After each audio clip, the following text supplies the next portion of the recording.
Osayo, everyone! How y'all doing today? I am Crow, your entertainer for this broadcast, and welcome to my community mod showcase stream. Oh, hey, Olivio. How you been? Apologies for not showcasing the mods you've requested in the past few days, but honestly, I'm a little burnt out on on a complete, in-depth, I guess, installation processes. Oh, good to hear you're doing well, Olivio. But yeah, I'm just trying to just recover from that one install of, I believe it was what the Konoichi tiger body you had requested. And the mod author, I believe, left a comment on that video saying I may have messed up for the legs. So you can check out that comment. I actually made a pin of it. So, and I actually admitted, yeah, I probably did make a mess because I was suffering a headache. Yes, that turned into a migraine later on. But I hope it did help you with installing at least the look.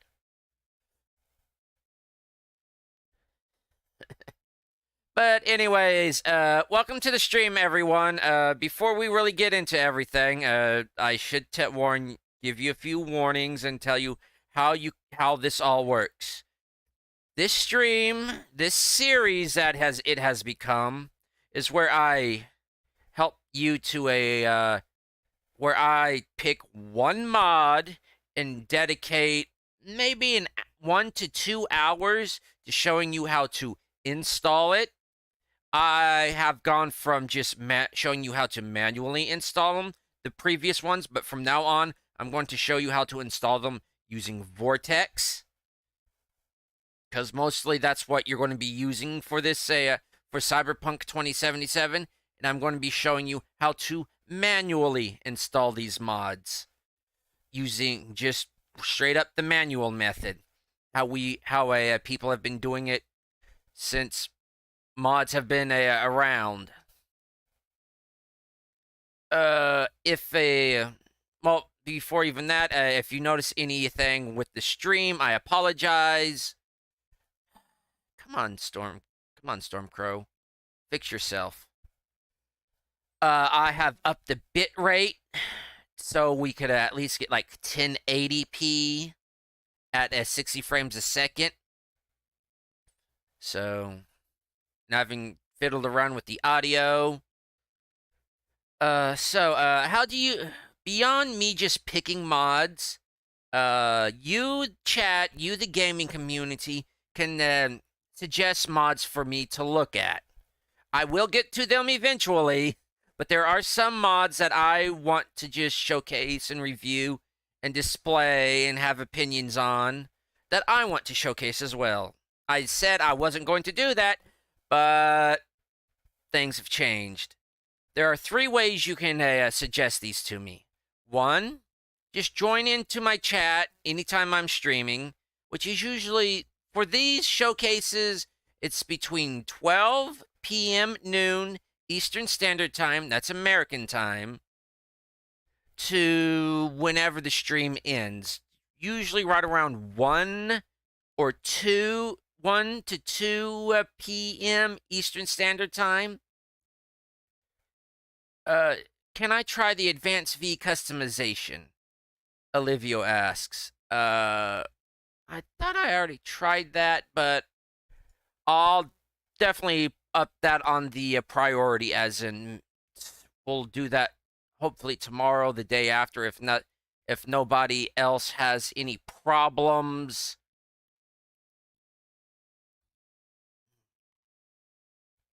No, I don't want to save that. Okay, it was already on the list, Olivio, so I will definitely bump that up to like priority 1, unless somebody somebody left a comment saying they were having trouble with a biosculpted exotics, because the mod I'm going to showcase today I had planned to do yesterday, but they had made they had said they were having trouble installing it and getting it to run, so I made an emergency. I bumped the biosculpted exotics up because they were having a problem. So yours, I'm planning on advanced V customization. I'll do tomorrow, unless like a real emergency comes up that somebody's having a problem with that I know about. So yeah, I'll definitely do that one tomorrow. This is like what the second, third time you've requested it. So yes, I will do that since you have now made it a priority for me. So as I was saying, there are 3 ways you can submit mods for me to review. One way, Stormcrow is not wanting to operate today for some reason. He's not flapping his gums like he should. Stormcrow is the orange tab that you see on screen. So there are 3 ways you can submit mod requests to me. One is just drop in the chat like Olivio just did, and just like ask, can you try try this mod out? Can you try that mod out? Usually all I need is the name of the mod. If I know what we're talking about. But primarily I like to have the name of the mod and the name of the game we're playing. The name of the game that it goes with, but I already know what Advanced V customization is since it is a mod for Cyberpunk. And I also would like you to submit the name of the site it can be found on, the mod, or possibly the Discord. But joining Discords requires a link. So if you have permission to give me the link, I give you permission to give me the link because I moderate links in my chat. So, but generally all I need is the name of the mod, the name of the game where it modifies, and the name of the site, or basically where to find it. But in Livio's case, I know what we're talking about because it's kind of, I think it's kind of an old one. It's been around a while. The second way is just to leave a comment on any one of my videos. I will definitely be checking it. Checking my comments every now and then. And just give me the same information. Hey, can you check out insert name of mod here? It goes to insert game here. You can find insert location here. You can find it here. That's about all I need. Another way you can submit mod requests is in. Let me bring up my Discord so I can remember. Is by going to my Discord. My Discord link. It should still be valid. I'll probably update it after this stream. My Discord, Dragon's Loft. You could go there, and there is a subserver there's a board there called Mod Suggestions. You could just go in there and give me that same information: name of the mod, what game it goes to, where I can find it. Word of warning, though. My Discord is not safe for work. I really don't moderate it. It's divided up into 2 parts. One is dedicated to my streams, to my entertainment, to my broadcasts. The other part is to the furry fandom.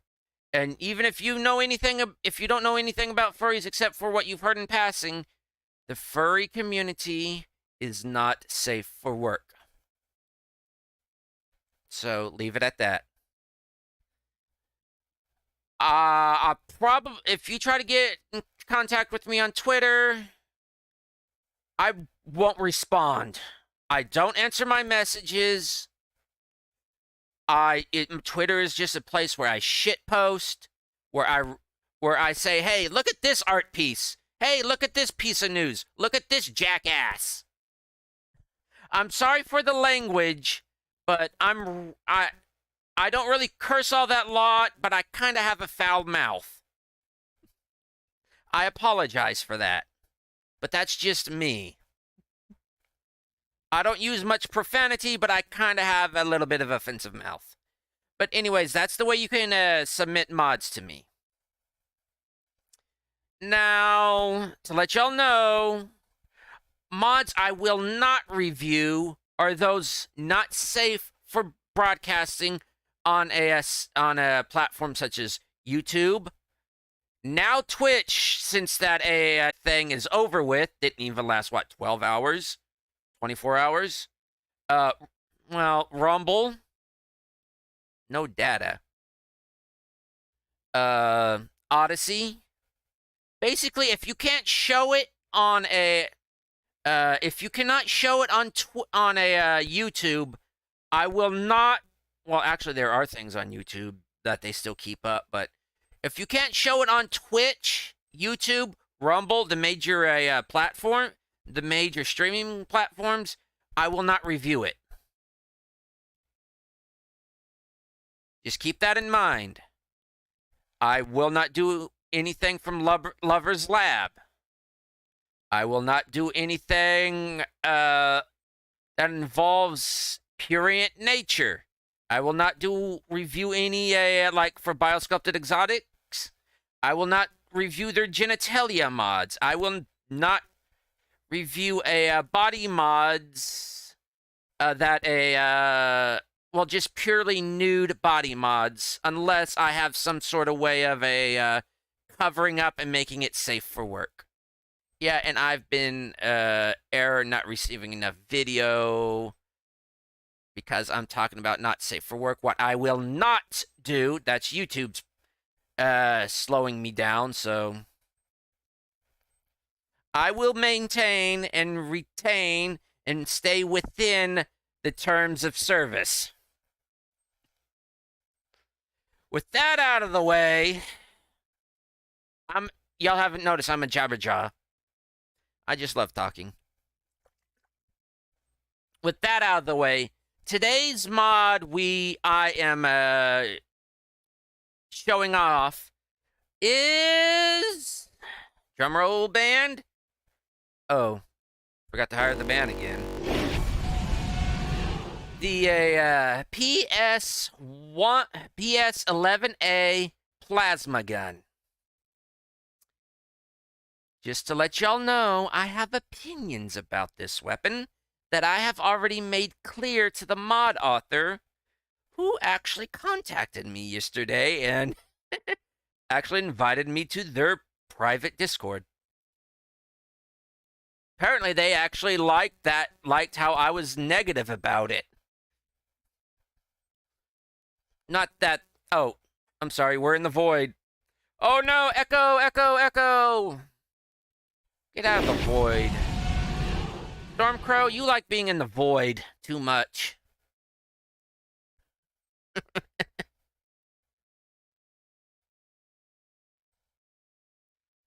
Why am I... Top chat my butt. But as you can see, I'm sorry about the void and all. We are doing PS-11A Plasma Gun. And one of the first things I do when I go through these mods, I immediately go to the images. Just to get an idea of what this mod's about. So, PS-11A Plasma... It's got an icon of a vest with some shredding gear, hole decals in it. And it's kind of got a flame thing on it, which is kind of interesting. It's got blaze, comma, melt, comma, conquer, comma, like some chevrons, and some armor's bane, implying all this goes into armor's bane, which is this is a rather interesting font. In the background, it looks like we have a white Carnage shotgun. Heavy hitter, by the way. And here we have an image of a I guess I can't. It looks like female V from the arms because it's not thick, but it could be male. It's kind of hard to tell from here with a with gorilla hands or strong arms as the tabletop does. And as we can see, it's not entirely white. The weapon. We've got the usual, like the plastic area is actually white. We've got some.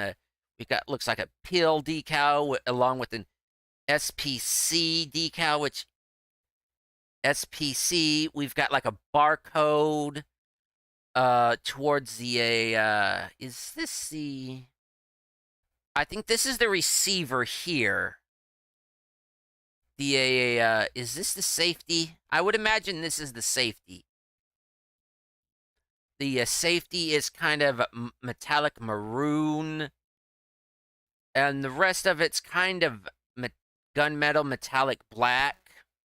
And they're standing in the middle of the street. Oh yeah, it is male V. Okay, the next image shows it's male V. They are discharging the weapon. Male V looks kind of happy about it too. It shows the weapon is towards the bottom of the receiver and back, and with the stock, it's actually plastic, white plastic, and coming out of the barrel looks like a discharge, like you normally do with a round, and but it looks more like a cartridge discharge. You know, black powder discharge. But apparently in the next one, we have Mel V still firing the plasma cannon, the plasma gun. I call it a cannon because, come on, dudes. It's definitely not a rifle. But it shows instead of a bullet, it actually has some sort of plasma field force thing coming out of it. And then the next image is a map showing you where to buy it. You can purchase it at the Sunset Motel weapons vendor, which is just that a truck set up with the automated turret, not the truck, the delivery van with the automated turret up on it, just off to the side of the motel, out near the end of the Badlands, where you and Pan Am go after dealing with after the end of getting her Thornton back. And the next picture takes you back to the beginning. That's the way I do it. I just go through the images. Now, about this mod. New iconic shotgun, all in bold. Fires a shell of scorching plasma that sets enemies on fire and compromises their material defenses, i.e., breaks down their armor. Highly experimental, highly illegal in Night City. Always check the requirements before you really get into anything, because some of the requirements will deter you. What does this mod require? On the mod, what this mod requires is Archive XL, Red for X or for red text, and Tweak XL. We will be downloading those. Those can be found on here, on Nexus, on this site. Permissions and credits. If you're actually interested in using this mod or wanting to know more about it, just go to permissions and credits. You can actually look into this. Donations. Apparently, this mod author does accept membership donations. They do not accept financial donations, but they do accept premium membership donations. Give me a minute here, folks. No. Come on, thing. There we go. My tablet was kind of screwing up there. Let me get me a drink of water.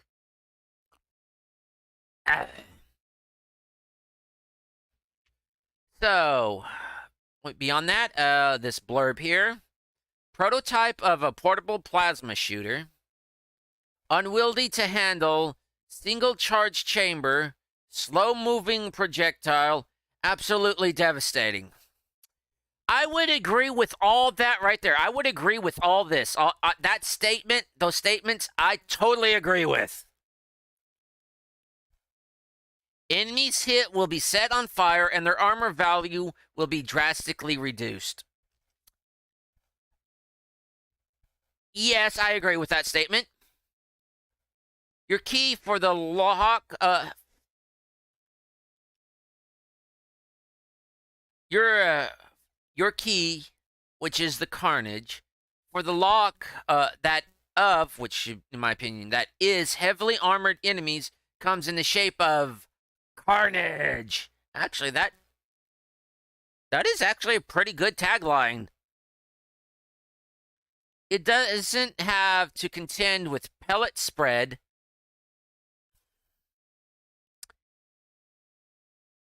Hold your opinion until we actually get into it, Crow. But you may want to get close anyway to compensate for the slow, fancy projectile. I agree with that part. Now, as you can see here, this is just a short example of what this does. Do not rely on this, because this is what I relied on in my impressions. And for when I downloaded it, do not rely on this. And this, here's another what it does.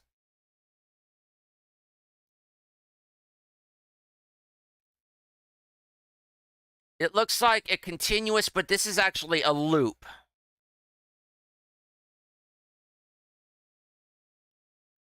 Credits Destiny Boo for custom weapon appearance. Yeah, thanks. This is actually a very unique looking carnage. Image and the graphical help. Where does this where and when does this weapon appear? It can be bought at the gun shop outside Sunset Motel. You know that the van with the turret on top, just kind of out towards the garage. It was shown in the image as we just shown. Once you, the player V, reaches level 25 or above. So this is for those heavy. This is when when the game starts hitting you hard and you need to hit back. And right here is the code if you want to get it below level 25. Installation instructions: copy, extract the contents of the archive into the main Cyberpunk 2077 folder. To uninstall, remove this file from all this. Just remove these files from this. Just remove the files you installed. And here's a link to Sajax's other mods. Now, with that all read, you want to look at when it was last updated. It was last updated December 29th of 2023, which is like yesterday as the time of this broadcast. Excuse me. I had to stop from belching there. It was originally uploaded on December 17th of 2023. So this is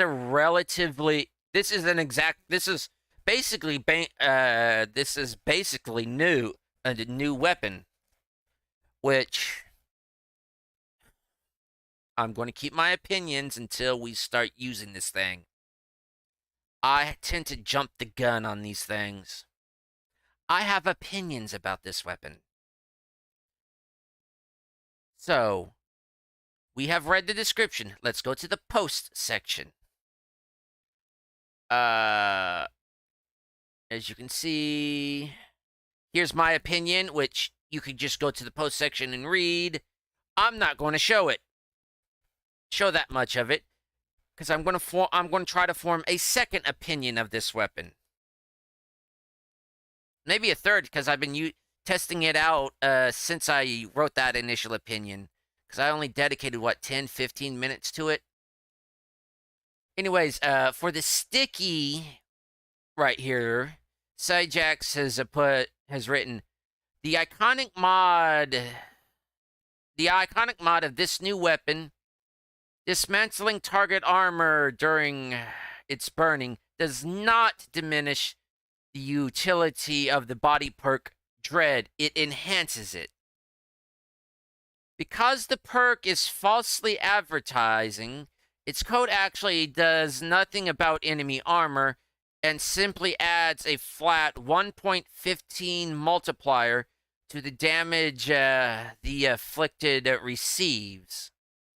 So in short, this mod, what makes this weapon iconic, besides it shooting plasma, is that when it hits somebody and it starts burning them, it actually lowers that target's armor rating.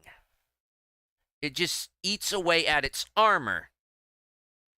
And it goes along, and it is enhanced.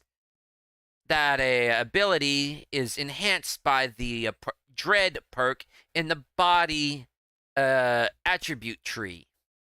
It is enhanced by 1.15 times. You can go into the bug section. I don't know why it just refreshed there. But there's no damage with footage. I'm not experiencing that in myself, but we may in this download. There is someone's experiencing crashing, no damage, but this one has been closed, so there's no point in looking into this unless you wish to. They say this is not a bug. The author says they're looking into this, but you can still go into here if you're experiencing some of these. You can report your own bug. For videos, there are currently none. I will, after this review showcase is over, I will be uploading it to Nexus. And if the mod author allows, they will or will not attach this video to this section, because it will appear here as a review instead of up here. That is up to them, not me. So this review may or may not be up there. So I'm going, but for the actual file to download it, we are going to go to the file section. Here we have the main file.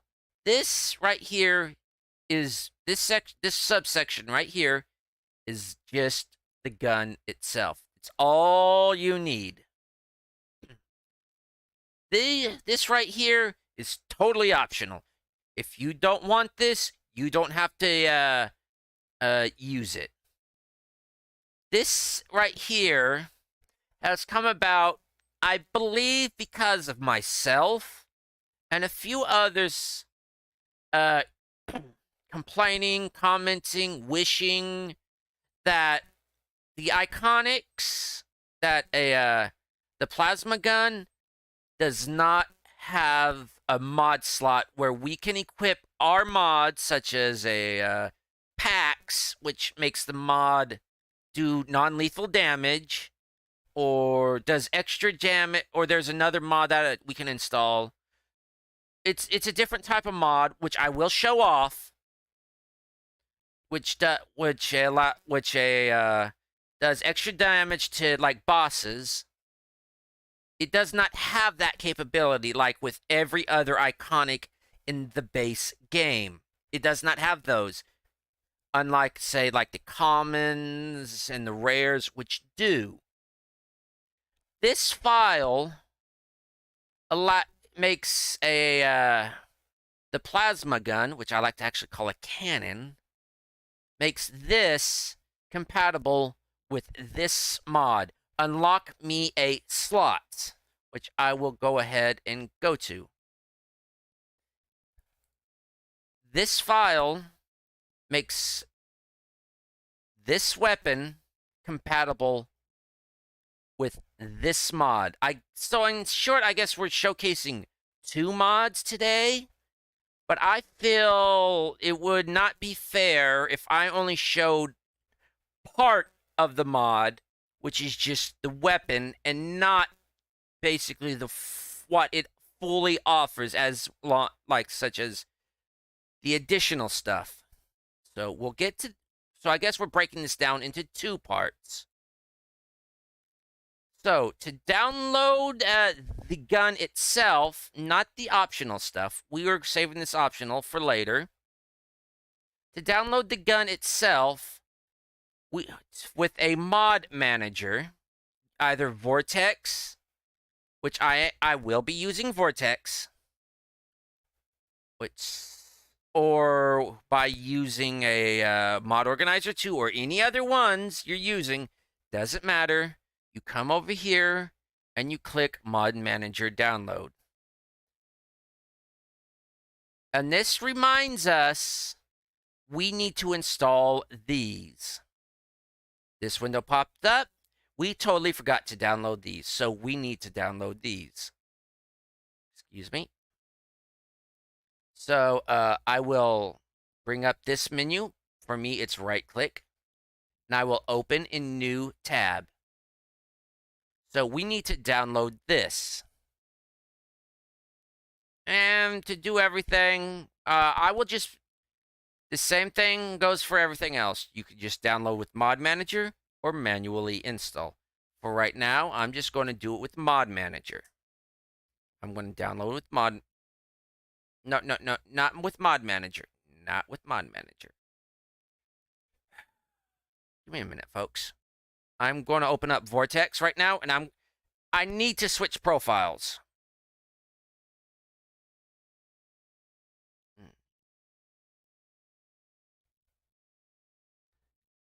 I am totally sorry. I totally forgot about this.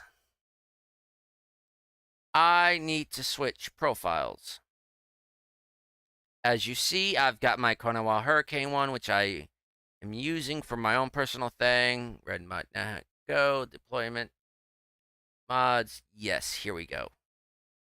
Arasaka Cyber Arms, disable. Of course, it's going to run its thing. Go back to here. I don't really care. So this downloads is going to be the same as if we were going to be downloading everything else. For Mod Manager, just click on Mod Manager. This requires for red text. Just go ahead and download. I'm going to minimize this. Minimize this. This is downloading. This has downloaded with the Mod Manager. And it is automatically enabled. And it has deployed itself. If you don't feel comfortable that it has deployed, come up here to the where it kind of looks like a chain link. And it says deploy mods and click on it. That blue bar will kind of just appear and roll up. And if enough in red comes up there, you're good. So I'm going to minimize that. I'm going to close this out. I'm going to close out this tab. And I'm going to come back over here. I'm going to right click. And I'm going to and I'm going to click on open link in new tab for red text. We need red text. What's the requirements? Nothing. So, and we're going to do the same thing for Mod Manager download.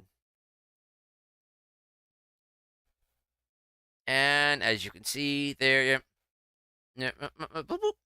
and it's done. Simple as, I wouldn't say, it's simple as pie, but pie is not simple. And it's not easy as cake either, because cake is difficult to make.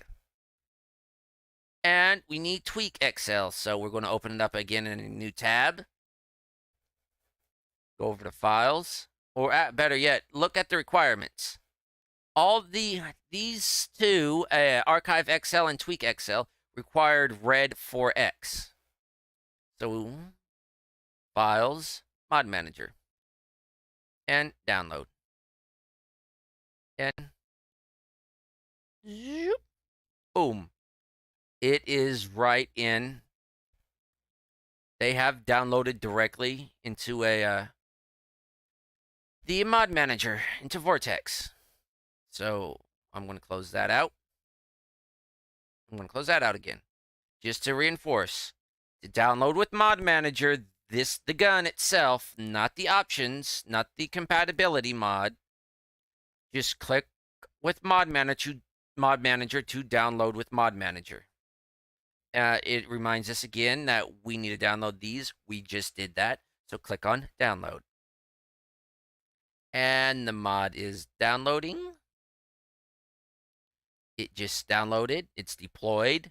We're good to go. We could go ahead and hit play. But I'm not going to do that. Why am I not going to do that? Because I'm going to show you how to install these manually. Right now, you're good to go. As a matter of fact, for me and my paranoia, I'm going to hit deploy, and I'm going to hit play just to show you we're good to go.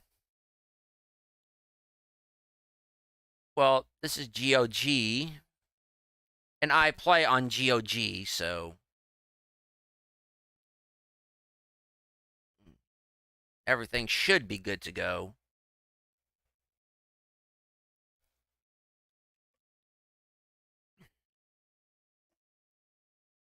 And yep, we're good to go.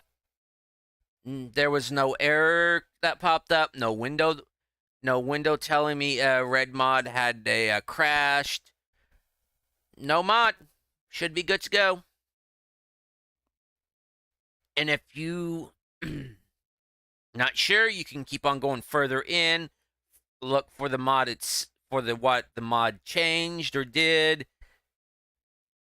But right now I am going to close this out and make sure it's closed out. Bringing up the task manager.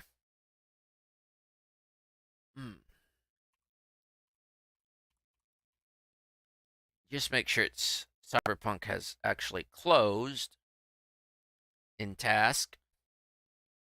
Close out task manager. Now I'm just going to disable these. And I'm going to minimize that. And it's going to do its deployment thing. I'm going to minimize that. Now, how do we manually install these? Again, we're going to go through a similar process of what we did to download it through the mod manager, but it's going to be a bit different. It's similar, but different. I know, it's kind of weird, right? So, I'm going to go back to the descriptions. I'm going to go down to requirements.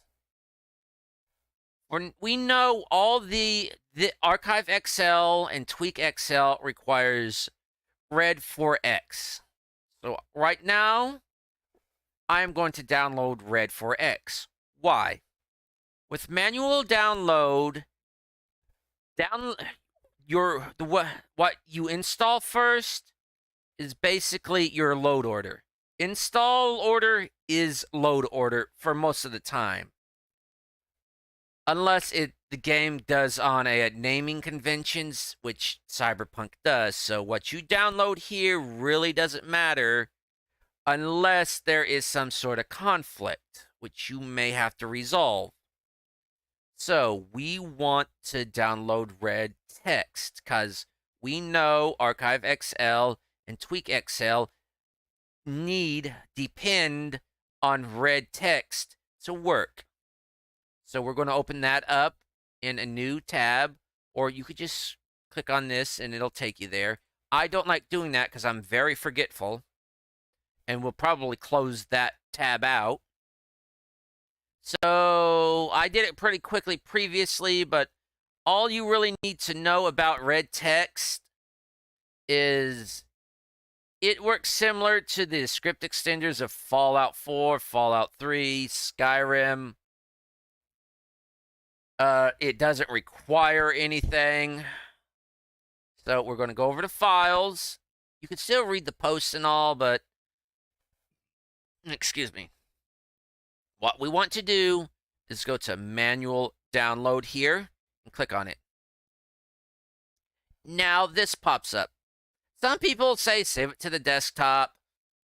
Some people say just go ahead and save it.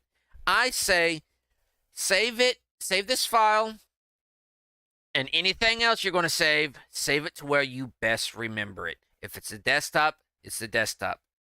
If it's 3D objects, it's 3D objects. If it's in search, it's in search.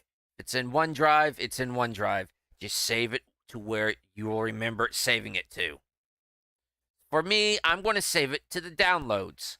So, and also you can change the name of the file if it helps you remember. I don't. So, because my memory's like liquid mercury in a sieve, in a metal sieve at that. So I'm just going to click on save. This shows me it's been downloaded. And I'm going to close this part here out. And I'm going to minimize my browser. Do not exit it. We are not finished yet. Minimize your browser. And I'm going to minimize that, get that out of the way. Now, how do we get to the file we just downloaded? Well, actually, just go to the file you just downloaded. Specifically, you could do it this way. Just like go to where how you usually download and just have it open up like that. I do not like doing that. I like actually going into my PC and going to the folder I actually downloaded it to, which is downloads. Some of y'all will actually just have it on the desktop. You could actually open it directly from the desktop. That's up to y'all. To get to this PC, some of y'all may go to the start menu, come up here, click on that, or have to come all the way down to Windows systems. If you're using Windows 10, XP, whatever, I can't tell you how to get there like on a Linux or a Mac and have to click this PC. So, go to wherever you open that, save that file, even if you have to type in the address through a command prompt. And basically, just go to that folder. Now, some people will say, like, right-click.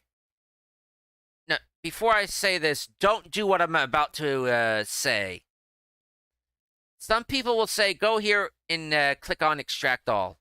Or some people will say, come up here, like with where my cursor's at, click on Extract and Extract All. I say do not. I say do not. Why do I say that? One, if you extract the files that's in this file in this archive here, you will cause it to duplicate its files. That means double the data on your hard drive. That's double data on your hard drive that could be taking up space. That is taking up space for something else, such as recipes, videos, another game, perhaps. I know hard drives can be expensive, especially the SSDs.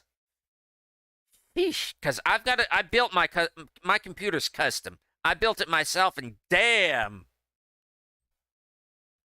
it's expensive. I've got one SSD which I'm running. No, I've got two SSDs, and the rest is physical disks. And then the physical disks are expensive. And those have limited storage on them. But anyways, I'm rambling. Another reason why not to extract the archives and make a folder out of these. That's more files you have to manage. That's more files you have to sort, organize, delete eventually. More files that you may actually not even want to deal with, that you'll probably shove in some some file folder and forget you even have, and you go searching for, like, oh man, like a year later, and like, man, where is that thing? Because you can't find it anymore on the web. Trust me, I've been there, still being there with a few of Cyberpunk mods. But anyways, my advice is just to, like, right click. You can open this or open in a new window. I open. Now you see two file folders in here, bin and red text. Don't do anything right now. As a matter of fact, I would suggest minimizing the Windows Explorer or just the window you've opened from the desktop with it in, and following my steps, open up the game launcher that you're using to launch the game with. For this demonstration, it is Steam. Yes. I am using Steam because for GOG, Good Old Games Galaxy launcher, the GOG version is what I use for my game streams, and this one is heavily modified. While the Steam version, I clean like every few days to do these showcases with. What we want to do now is get to the game folder, also known as the base game folder, base game dictionary, root game folder, root game, and the root game dictionary. All these terms apply to the same folder where the game houses all its files that is used to play with. How do we get there? The easiest way I found is basically launching where your primary game launcher, like Steam, GOG. I'll show you how to do it with GOG as well. I do it with Epic, but I don't have it on Epic. So go to this gear icon, which will pop up to manage. Click on it. Branching tree will appear, like with the remove favorites add-on. Come down to manage. Another section will appear. Come down one to browse local files. Click on that. And you can actually just click close out of Steam. I just prefer to minimize. Now, another window has appeared. As you can see at the end of this, it says Cyberpunk 2077, and it's got all these weirdly named files in it. This is the game folder, base game folder, base game dictionary, root game folder, root game dictionary, root dictionary, root folder, whatever you want to call it. You can call it shit for all I care. Forgive my French. This is where you want to do, where we'll be doing our manual modding into. So, bring up the the archive that we just downloaded. So, if you don't know, just go to where you actually downloaded or remembered, or you could actually come to your browser and go to where you download your downloads and just click on the latest file you downloaded. Now we want these two folders to be in the Cyberpunk 2077 folder, which is in Steam, Steam Apps, Common. For me, I have my Steam launcher on a different drive than my operating system. This is a good idea, but I understand a lot of y'all don't have the money to actually have a second hard drive, so just but it's located, but the Cyberpunk 2077 game folder is located in Steam, Steam Apps, and Common. See, and it's right here. For me, it's under it's all alphanumerical. So for me, just Steam Apps and all that. The way we can do this is kind of three ways right now. We could like just click and drag and highlight both of them. We could click on one and shift. We can click on one and hold control on our keyboard and click on it that way, or we could just drag and drop each one. For me, I just highlight both of them. I click on, I drag, and I drop into this clear section right here. Now you see these two are highlighted. That means they're both in there. The contents of this should be in here. If you're not convinced, just do it again. This window will appear, replace or skip files. I recommend just hitting replace. Because we know that did not appear when we put those in there the first time, so it's okay just to put those back in there again. So what we want to do now, I'm going to close this one out because this is the one that appeared when we clicked the file on the browser. So as you can see, we're still in the downloads. We want to minimize these windows and bring back up our browser back and go back to Nexus. Oh man, my mouth is getting dry again. Now we want to close out the window / tab, depending on how you do it, that has red text in it. And we're going to repeat the process for Archive XL and Tweak XL. So I am going to open this up as a new tab. And I am going to check the requirements. Requires red text. You can read all this, but you really don't.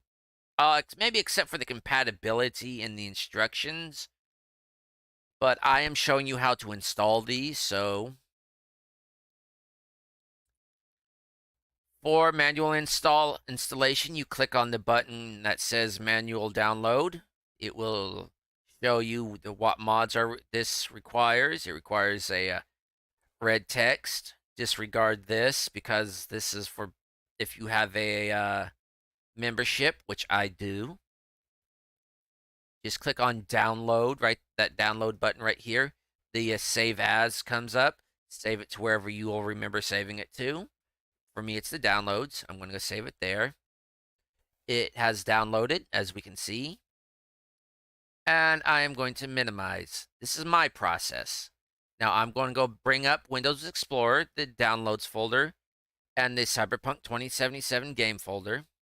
As you can see, there is nothing here. Our folder is the file, the archive is not showing up. If that happens to you, just bring up this menu. For me, it's on the right mouse button. For you lefties, it's on the left. For you laptop users, it's definitely the right button for the touchpads. And click on refresh. I call this little menu right here the context menu because its context changes depending on what you're clicking on. You know, Conker's Bad Fur Day, contextual actions. So for Archive XL, we want to enter into this file. So right-click, open. And for these two files, we're going to repeat what we did with the red text. We're going to highlight them, and we're going to drag them into Cyberpunk 2077's game folder. And they were dragged in as they are highlighted right here. If you're not sure about it, you can do it again. And you could actually just skip these if you feel like you're unsure about you could just hit a skip, like transferring the files if you're not comfortable with overwriting. Or you could come back here, or you could just let me decide. And you can decide, when did I install these? Like, when were they created? What size are they? Or you could just hit cancel. And you can just hit exit. And it won't do anything. So, go back. I've got a back and forward buttons on my mouse, which I really adore. So, I'm going to minimize the Explorer windows again. And I'm going to go back to Nexus on my browser. I'm going to close that out. I'm going to close out the tab for Archive XL. And I'm going to download Tweak XL. If I probably, did I download Tweak XL? It looks like I already have, but I don't remember. See what I said about my memory being a mercury in a sieve?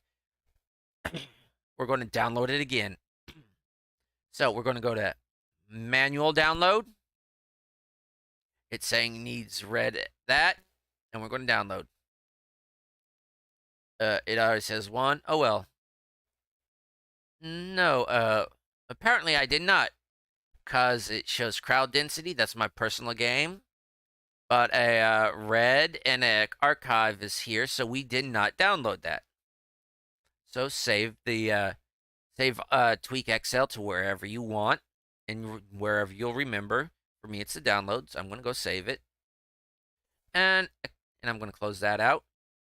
And since my browser's telling me it's been downloaded, I'm going to minimize my browser, and I'm going to bring up the Window Explorer windows again.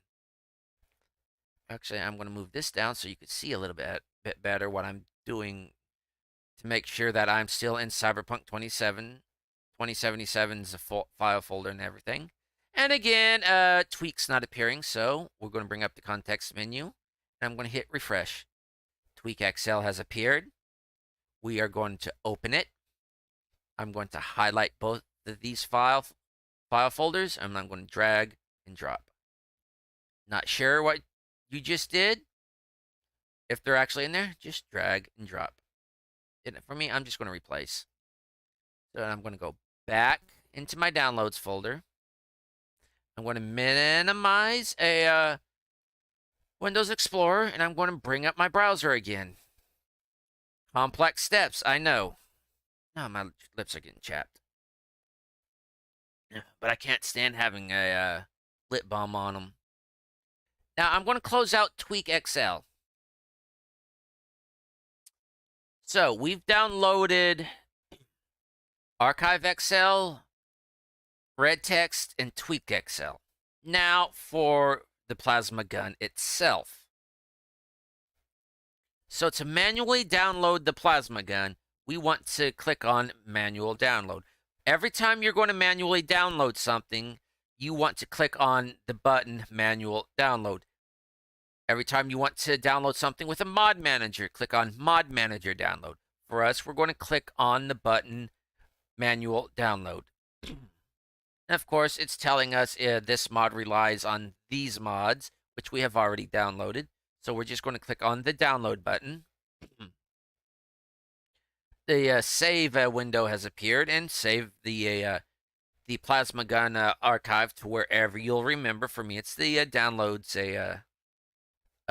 folder, and it's telling me it's been downloaded. And I could just click it from right here, but that's not how I do it. So, but you could just come up here and just click on that, and the Plasma Gun will really come up. But I get tripped up doing it that way.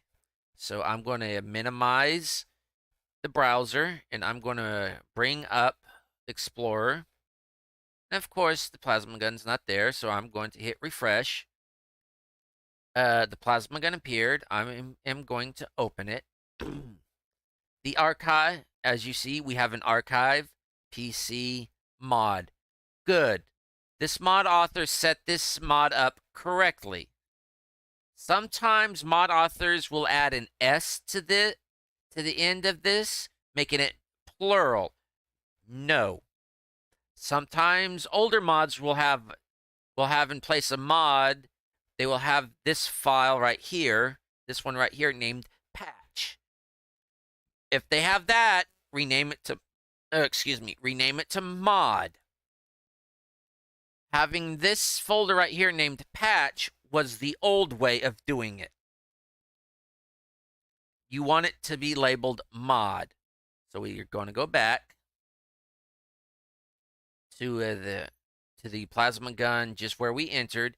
We're going to highlight all these, archive in R6. and we're going to drag and drop into Cyberpunk 2077's game folder. And there we go. Not convinced you did it? Do it again. You afraid you're going to screw something up? Just hit exit. Oh, gotta change positions here, folks. Now, the gun is in the game. How do we get to the gun? Open up the launcher you just installed from. And of course, stream is because I said gun. The plasma cannon, okay? Happy? Open up the launcher you installed it with. The game is installed on. Did you install it with Steam? Open up Steam. Did you install it with GOG? Open up GOG. For us, it's Steam. Now we're going to hit play. Don't worry, it'll take a second or three to get moving. Now this will appear. This is Red Launcher. This is just an CD Projekt Red's way of making sure you actually own the game, giving you some of the latest news of what's going on with their games. See, there's Cyberpunk 2077, there's The Witcher, there's Gwent. For us, we just want to hit play. This will pop up. This is Red Mod. It's saying launching game, progress 100% complete. That's making sure the mods are being deployed if you installed them manually. Actually, it's making sure that it's installing mods, period. It's making sure there's like no conflicts, nothing went wrong before it'll launch. What's Red Mod? Go back to some of my other mod showcases and I kind of rant about it a bit. And as you can see, the game just started up rather perfectly.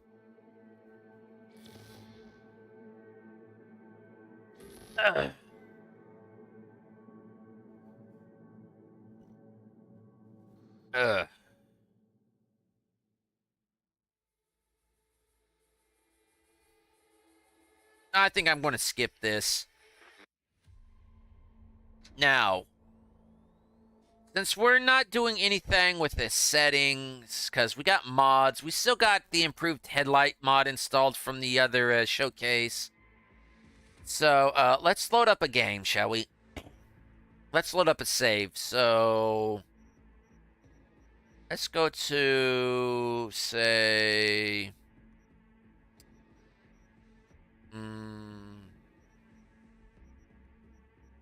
There's that one where I was testing it out at. So I need an earlier one. Okay, so not that one. I need something at least above level 25, which you will see the level here. This is our time, the time this save has been played.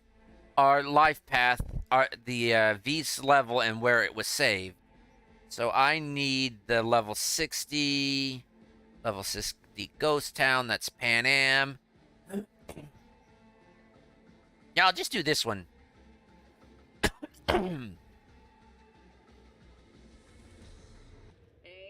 everyone, welcome to Info Flash. Say, did y'all lose power yesterday, too? Yeah, when the lights went out, there I was cooking dinner. Oh, well, if it was like I was nuking a half-eaten burrito I found wedged in my couch cushions. Sorry, folks, I had to check something. Ah, there we go.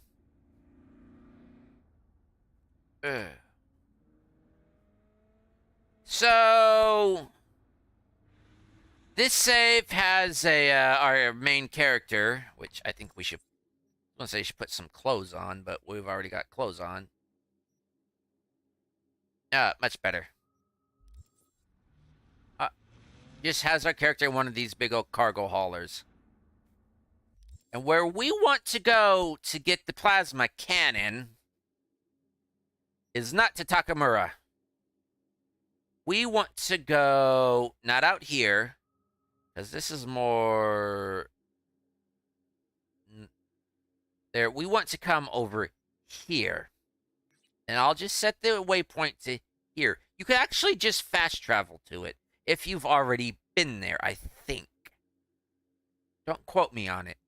I'm really not sure how the fast travel system works. Is it on discovery of the taxi point, or is it already there and you can just go there once you get out of the once Watson's out of lockdown? But we're going to take the truck.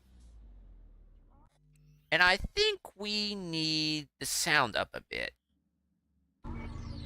Because we're going to listen to some good old blues.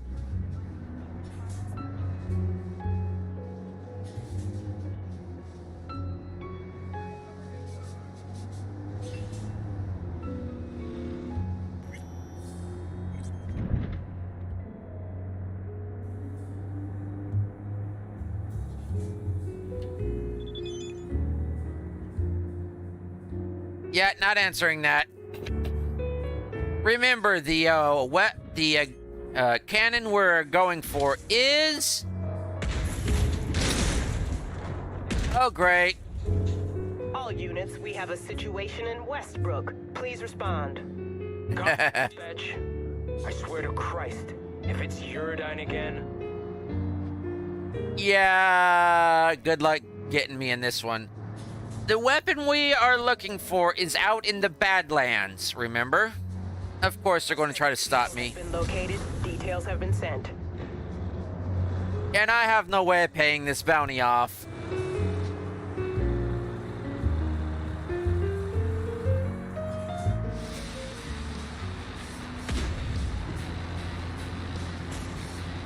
When the Cyberpunk combat music kicks in, you don't want to get in front of me, dude.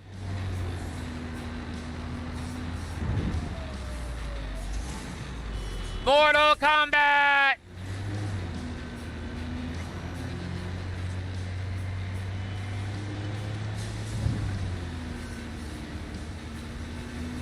Dude, you don't want to get around me. Suspect has disappeared. All units on site, continue searching the area. Disappeared in this thing, huh?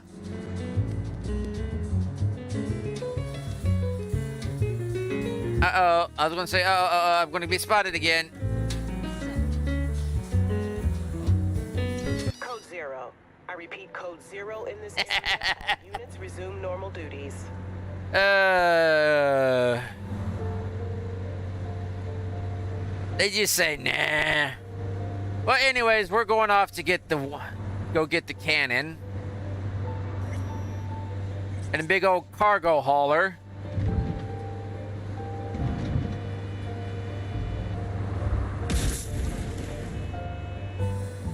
In the middle of the night, of course. We have an 8870 in Santo Domingo. Roger. Requesting additional backup. Dispatch, do you copy? Dispatch. Yeah, you're going to need additional backup for this thing.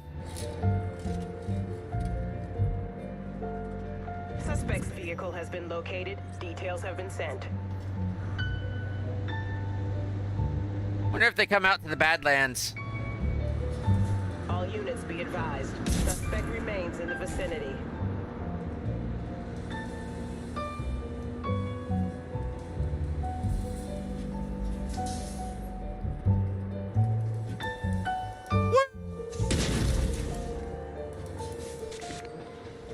Code 0. I repeat, code 0 in this area. All units resume normal duties. Some of y'all may find this scene familiar, some of you not. This is where you come with Pan Am to as part of her quest line after getting out of the tunnel, and you kick back a brew and go to sleep. I don't think I can wait. So, where to get it, can I sit down and just pass time?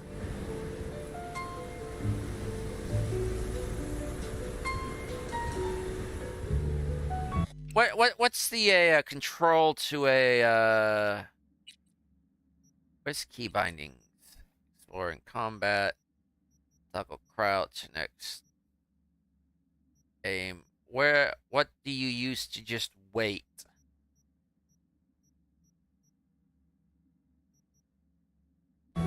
Is it actually... Oh, skip time. So let's go to, say, noon. I thought it was actually a key toggle. Ah, much better. No sandstorm, nothing at night. As you can see, we are at the Sunset Motel. Right up there is where you go to with Pan Am to kick back a brew, talk a little bit. Over there is where you go and talk to her about how you're going to get Hellman. And over here is where you get the iconic plasma cannon. So we're going to come over here. Has the cargo van with the turret on the top of it. Oh, give me a minute. My ear's itching.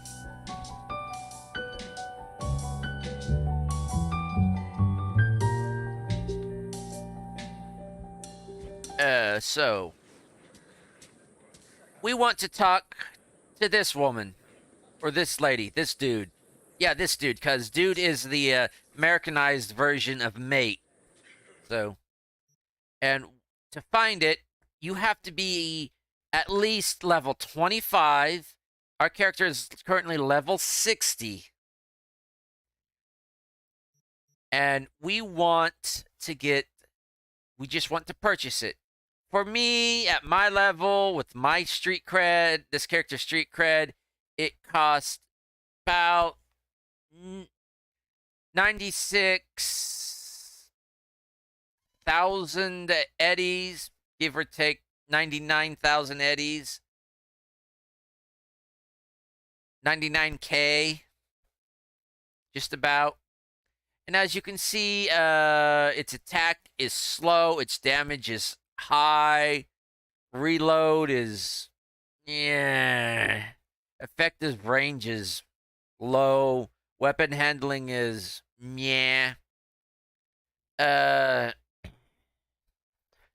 its damage multiplier for headshots is pretty good, armor penetration is good, burn chance 100%, but it only has one projectile. And it's a heavy weapon. Slightly reduced combat speed and jump height. Fires a shell of scorching plasma that sets enemies on fire and compromises the defense materials. Highly experimental, highly illegal. I'll agree with that statement. So, if you've got the eddies, and if you're of the appropriate level, and if you want this, just purchase it. So, I'm not going to equip it around them. I'm going to go back to the truck.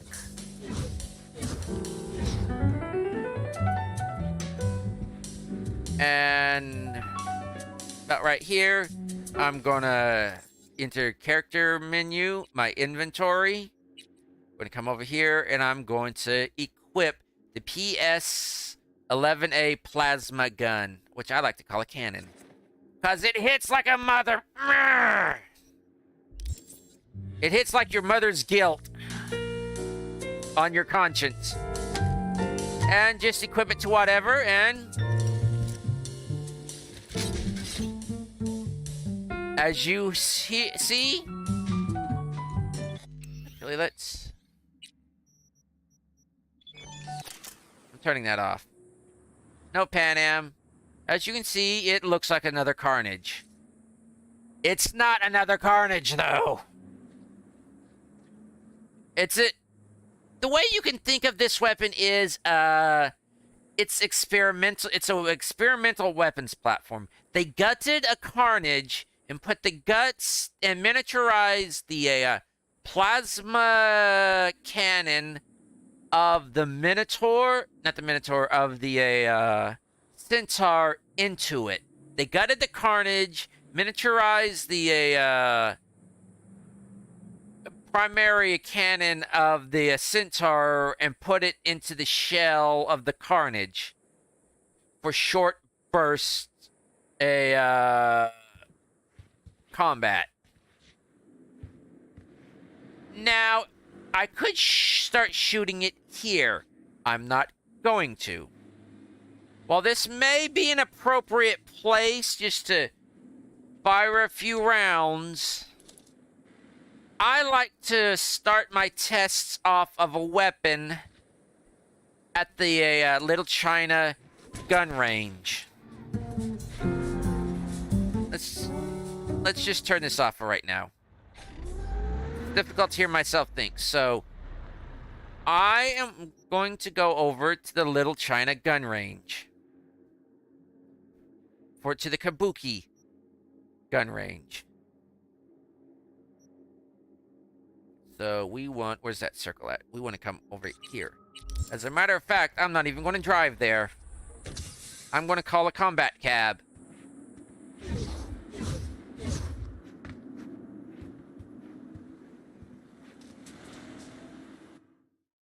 And I am going to have them get my arse over to Kabuki as soon as as fast as they possibly can.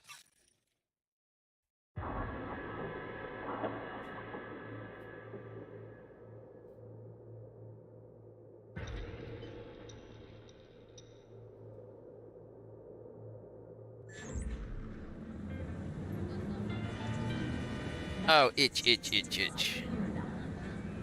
Now, where is the gun range here in this little China, the Kabuki? It is not up there. It is not there. It is more over that way. So what we want to do is come down and around.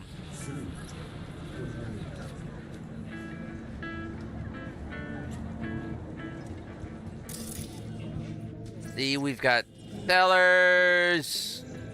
We got munchies. We got this we got the eatery that gives a reference to Demolition Man.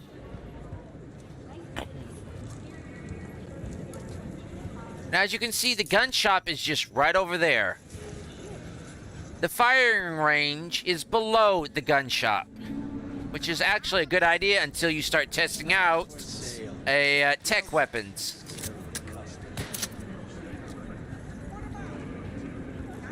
And here, Gunorama. We want to come into Gunorama. Open up Sesame. And the gun range is through this door. You could actually test this with a Wilson's gun range mod. But this is, as that mod currently stands, I don't like to use it unless I'm just want to have a little fun. Yes, I have a habit of closing the door behind me. And you can choose any one of these, except for the ones that are taken up. I like using this one. It offers, gives me the best spread. I could use this one, use that one. I could hit that one, that one. Now, what I'm going to do is take quite a few shots with this at the gun range. And after that, we're going to take it out into... We're going to do some NCPD scanner hustles. So I'm going to take it out.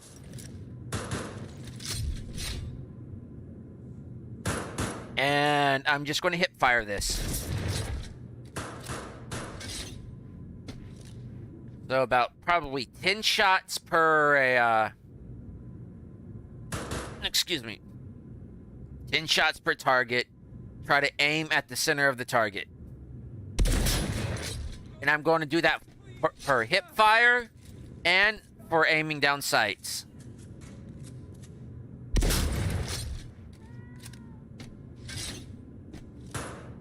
And as you can see, it only has one shell that's placed into the receiver, but that's about all this thing needs.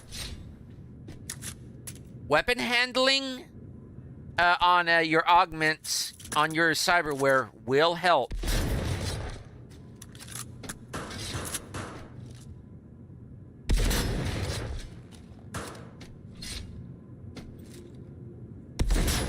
That's about 5, I would think.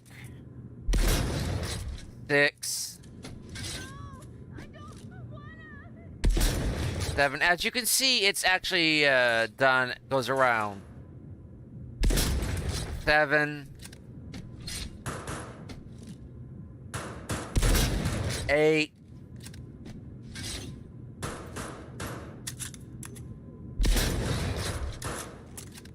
9. 10. Now aim down sights. About sensors about right there. 1, 2,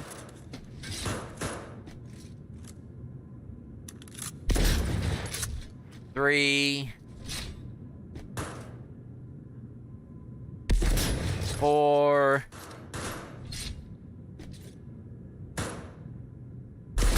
5,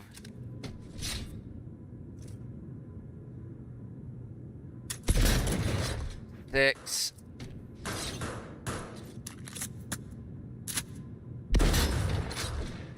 7. Totally missed that one. And I was aiming for the center.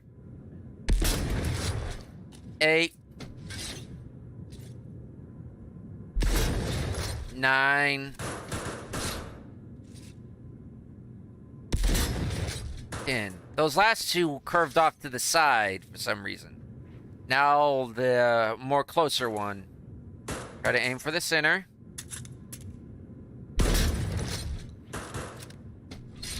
1, 2. As a Carnage, this does have a rather kick, and it will kick you back.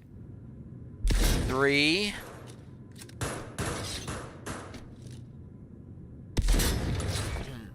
4. 5.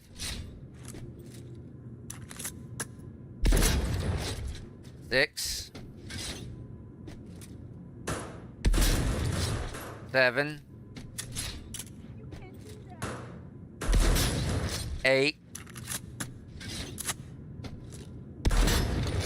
9. That one, I accidentally aimed it, hit a little high on that one. 10. Now while aiming down sights. 1. That veered up to the upper left. Just right in there.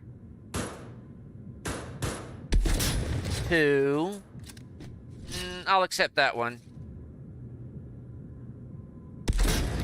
3. Oh, that was almost dead on. 4.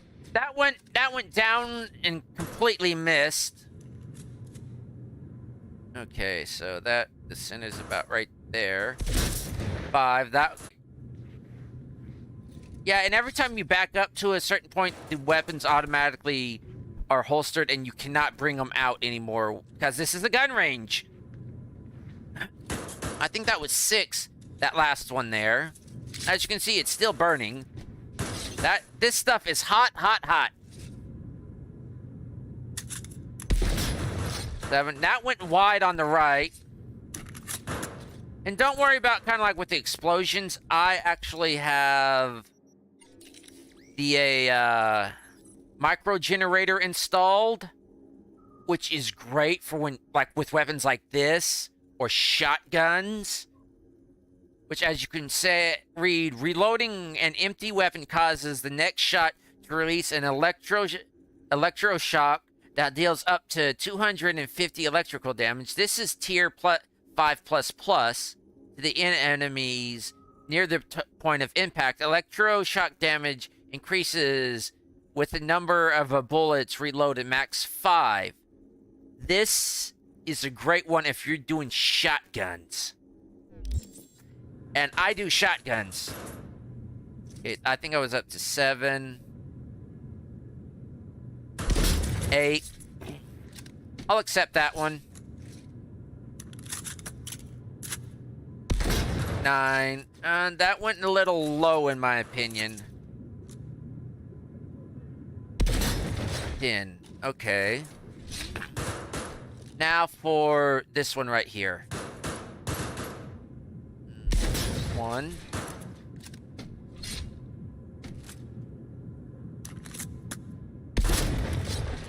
2.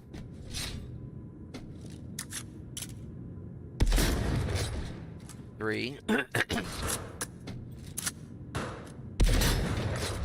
4.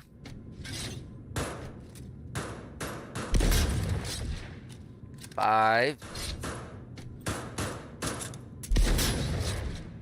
6.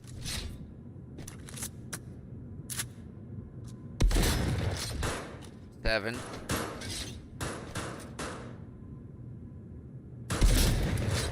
8.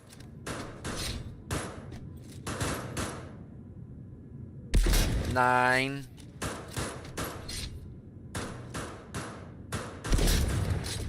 10.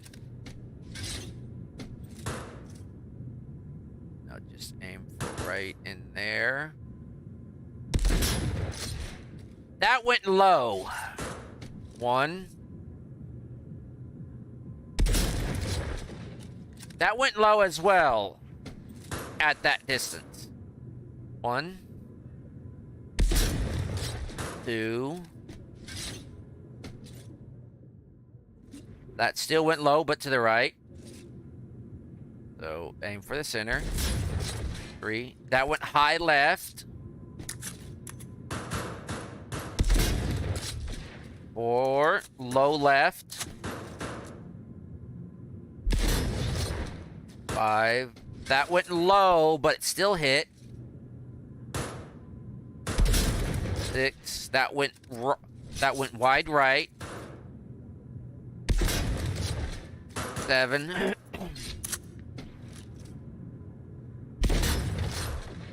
8.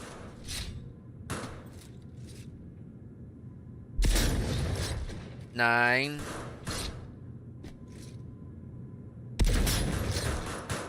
That hit dead on, it looked like. And I'm not sure if this is not... That previous one was 10, but I'm just going to do this one again. That one was dead on. Now for the one all the way in back. I don't see any other ones back there. So I'm going to go 1.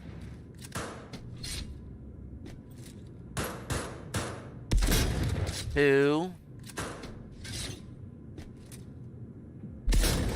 3.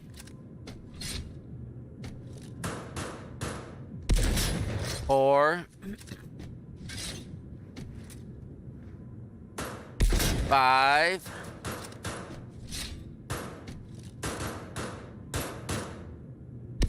6. That is low.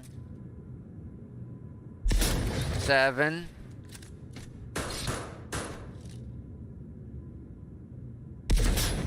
7. I probably already did 7. 8.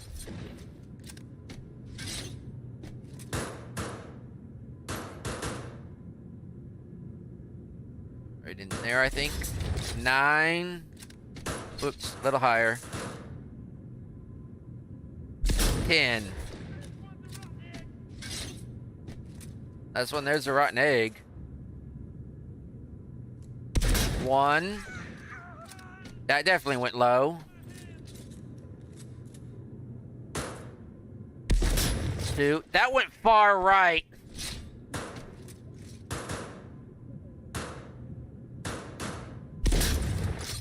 3. That went down.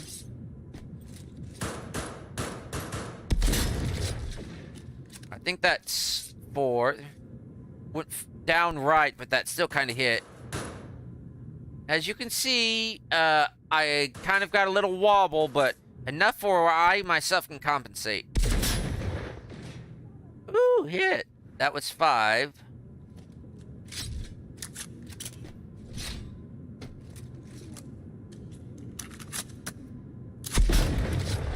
6. Down right, didn't hit target.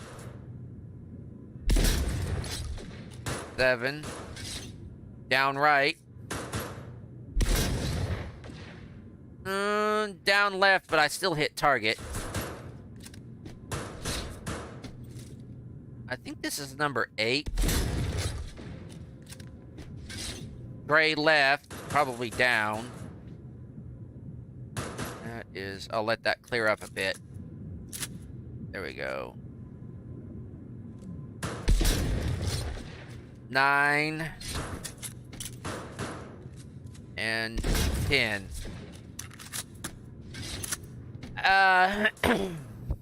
As you can see, this is great for doing a close range fire, especially hip fire.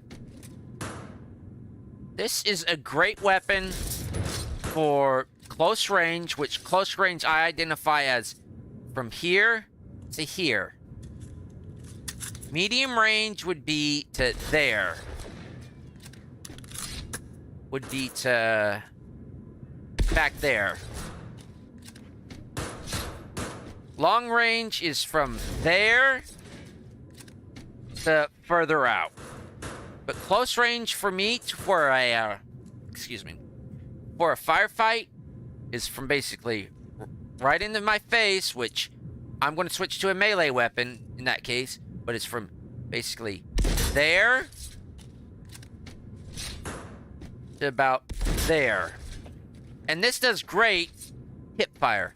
But if you were noticing through all this, when I switched to ADS, aim down sights, to iron sights, the projectile swerves off. Because if I try aiming down sights to the middle here, it doesn't follow like it does with a when I'm doing hip fire.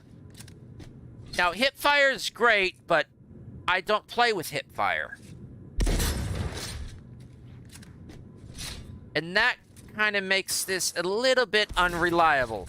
As you saw, I was aiming straight down. Straight down. I should have hit the middle because that's the way it does with hip fire. If anything, hip fire should be more inaccurate than aiming down sights. As you can see, we're going to do this. We hit dead center. We're going to do this. Hit dead center. No, up left. This should be reversed. This goes against gun logic. Hip fire is always less accurate than actual aiming. Because if I'm doing this, I'm trying to aim down sights. Because right there, I went a little low left. And now here, I'm trying to hit the center. I went left. Let's let this clear up again. Actually, here. Now I'm trying to hit the center. Way right. Wall. I probably could hit the center if I hip fired. I believe I did hit the center when I hip fired. This should be the other way around, in my opinion. I myself do not play hip fire. I play aim down sights. This makes this an almost unusable weapon for me. As you saw, this is kind of an effective weapon at medium range if you get a lucky shot. But at close range, like this, yeah, you're probably going to hit it. But let's go take this out into a real world, into real world encounters. Because this is basically what I did for about 10 to 20-ish minutes when I originally downloaded and made my original critique.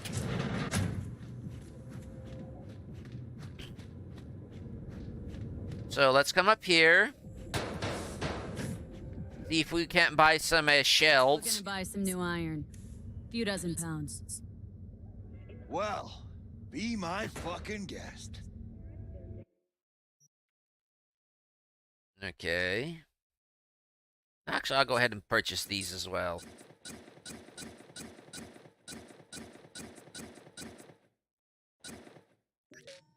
Nope. I'll take all that. Okay. Night City, expect the unexpected.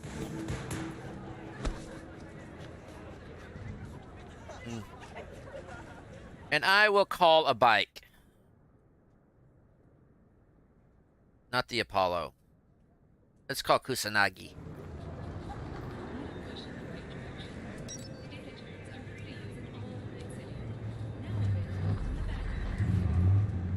Watch it, dude. So we need an NCPD scanner hustles, which is just right here.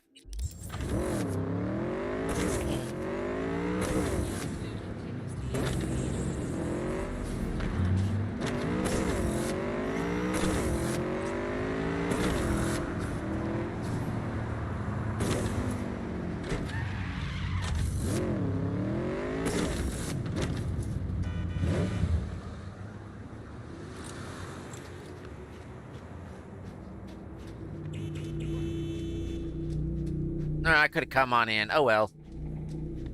This just gives us an opportunity to set this thing up. With my...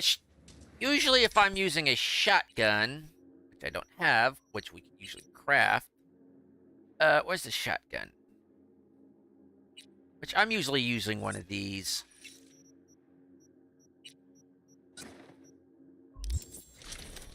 More modded out, but usually one of these. I do not fire it from back here.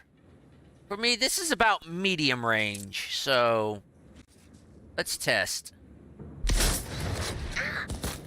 Okay, acceptable.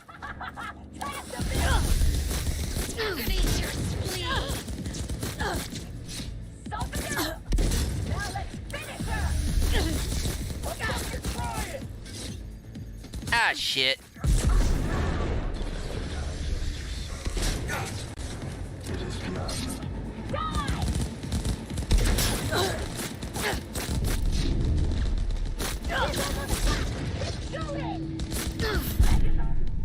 And I got decimated with it.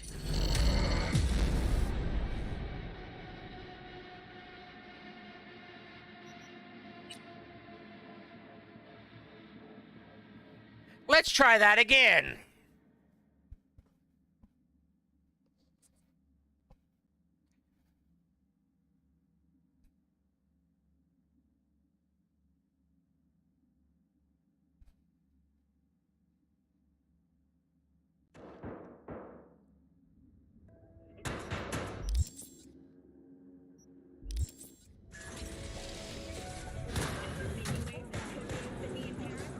And just for y'all to know, I have 1,300 health. I mean armor. I have 420 health. So...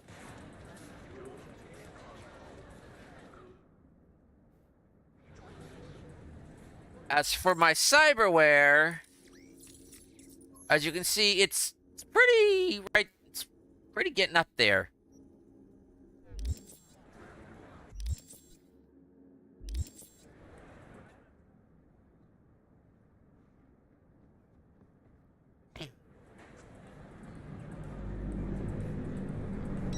Well, let's not go harass them. Let's go harass somebody else.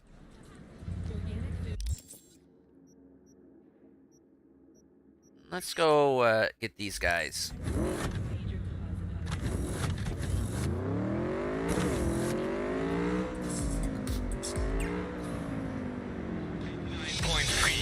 Radio Wechselstrom. Oh, Wechselstrom.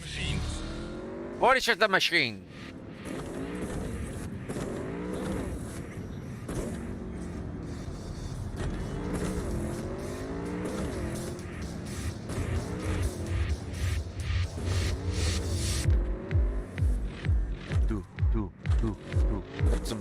Get some boots.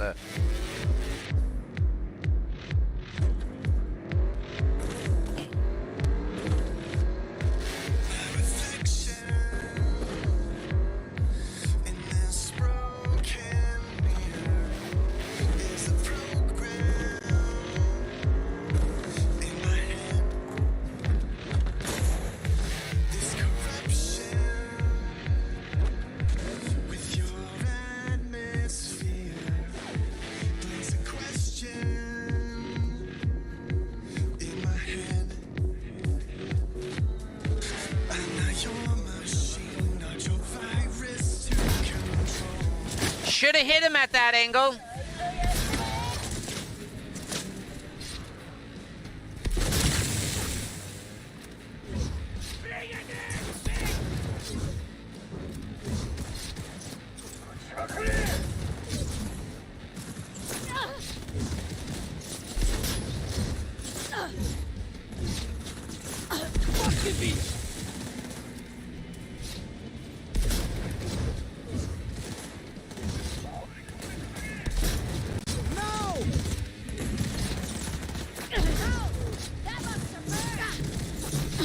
You.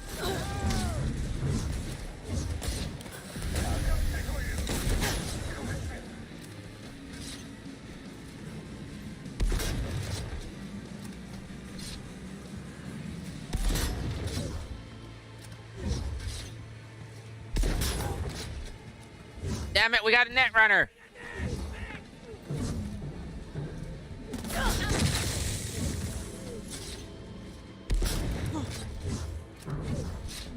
Well, I'm not seeing him being set on fire.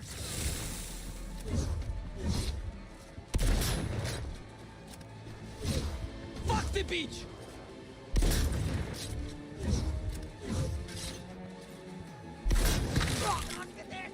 Damn it, where's that? Well, he's set on fire, but he's dead. The other ones did not see being set on fire when I was hitting them.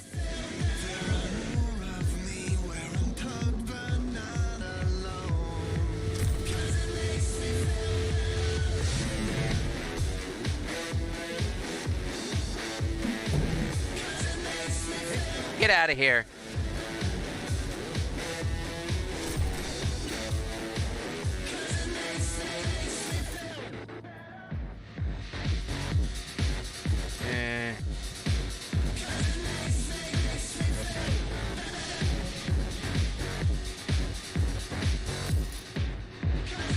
Let's go find another one. This was a better example.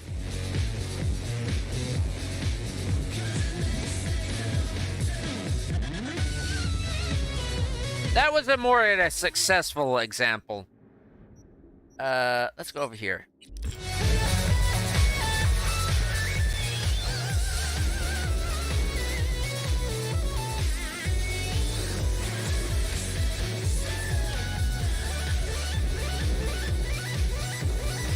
I know you're throttling me, YouTube.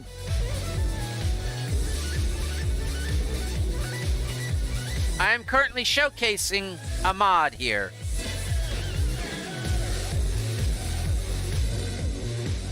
Okay, from this range, my brain just automatically thinks this is a Carnage, so about this range, I missed.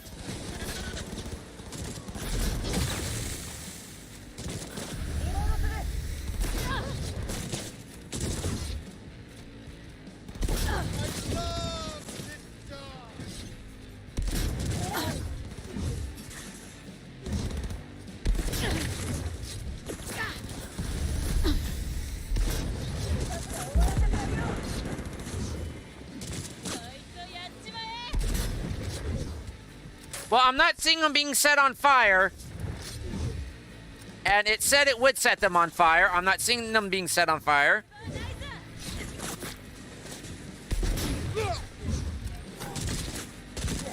I need my stamina to be restored.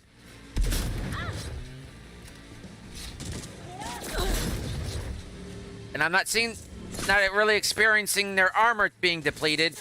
And for those curious, this character has everything.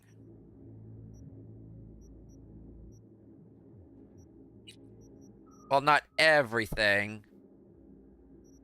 Because I refuse to get overclock.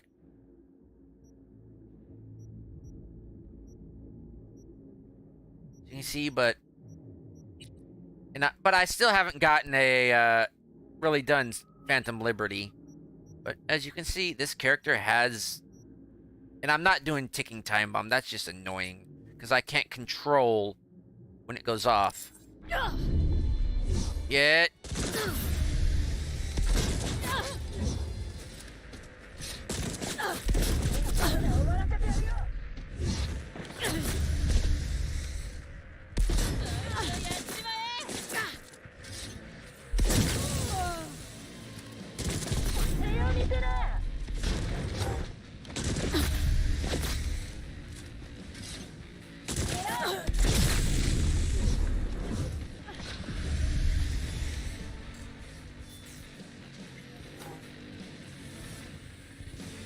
But yeah, I'm not seeing them being set on fire. I'm not experiencing their armor going down. Or me having increase in a damage.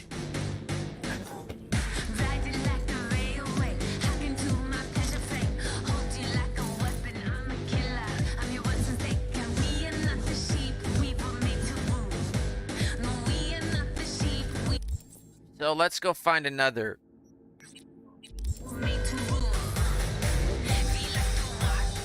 But yeah, I say this, so far, this weapon is a medium to close range weapon. Primarily a close range heavy hitter.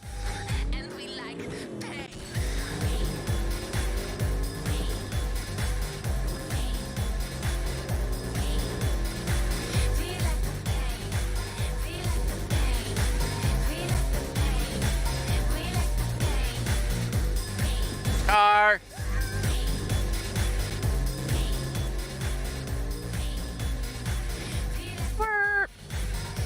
Oh, I can go around. Okay.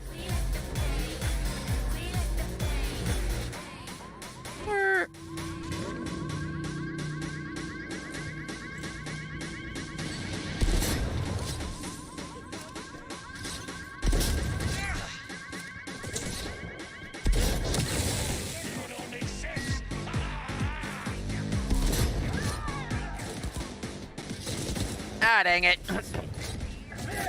Maelstrom.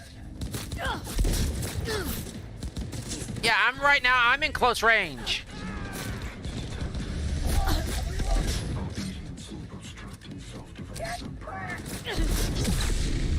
Dang it.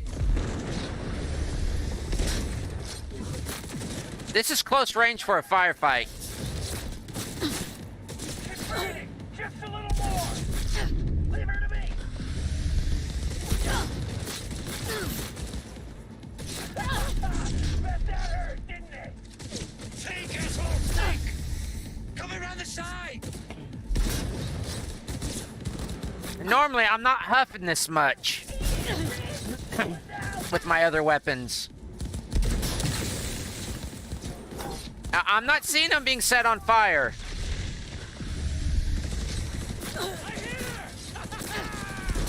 Unless, like, they're dead. Like, the fire procs randomly. Budget! This is not a...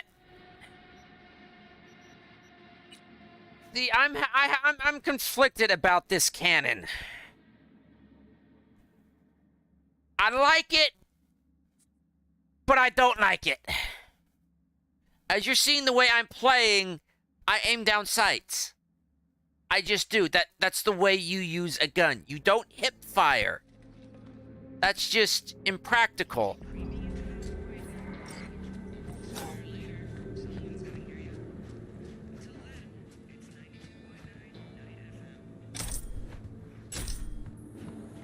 Just hip firing like that, that's just impractical. That's not how you use a gun. Danger! High voltage! 89.3 radio vexel. Now let's listen to Growl. And let's try that one again. And remember, I have pretty good high armor rating here. This thing should be hitting harder because it's plasma. If you've done the fight, if you even completed the all foods portion of the prologue, going with Maelstrom and either fighting against a what was it, Royce, or with them, you know what the plasma weapon. The plasma cannon can do, and this should be at least simulating some of that damage. It's not. Even though it's firing in bursts instead of a complete stream, it should be emulating some of that damage. And Back here, this is, I'd say this is medium to long range. A little wide right there. Just grazed it, barely grazed his side.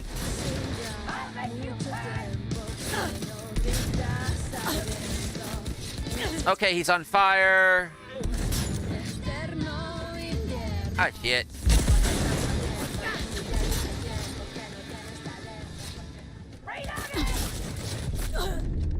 Nope.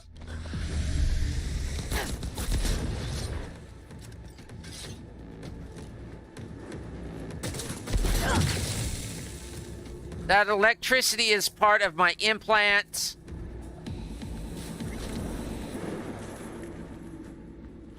Aldo caldo. There's one here too, huh? Job complete. This time around, I was better prepared. I knew what I was getting in for, but... Dogtown. Get asked that a lot. Why not set up shop elsewhere? So, some of you might know this, but... let's go to another hustle. Dogtown has a very special place in my heart. See, found myself at a real low point once, and what I found here was... Now I'll try not... Get back on my feet. Put myself back together. Good one, Crow. Show me that even in the darkest times, there's light to be found. And hell, who has it darker than Dogtown? You see, that's why I'm here. Trying my damnest to be a speck of light in Night City's deepest Shadowland. And yeah, pirate might not be much, but hey, it's what I've got to give. And at the end of the day, all we Come on, slow down, get control of this monster. Ourselves. Wanna hit the streets with some background beats? Here you Oh, dude, please tell me they're going on. Sweet. See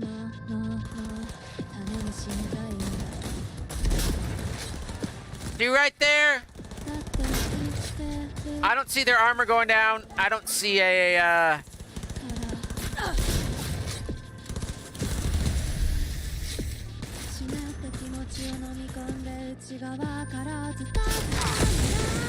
I saw that explode!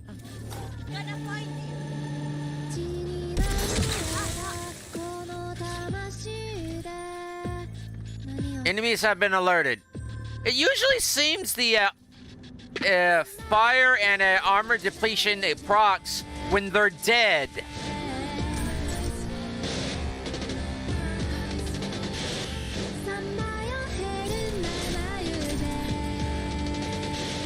Let's do one more. Damn it! I use two more, and I'll try not to aim down sights. I'm so used to aiming down sights to use a weapon. That's just the way you use a gun.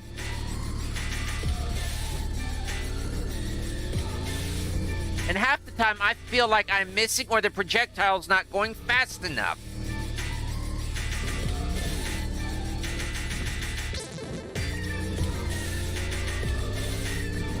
Not compared to other weapons and it's not, and when it does hit, it feels like it's not hitting hard enough, where I feel I could just be using some other weapon like my shotgun to do more damage, because I've modded it out to use 4 shells at once compared to this, which should be overpowering it because it's plasma.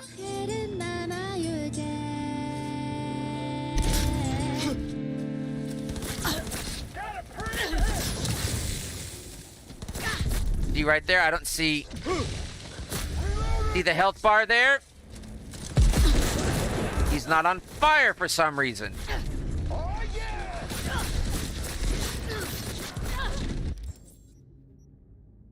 It says right there, 100% burn chance. I have no mod on that is preventing them from catching on fire. with them being on fire, their armor should be lowered. It is not lowering. I am still doing the same base damage, if not less, it would seem. Then I would say if I switch to, say...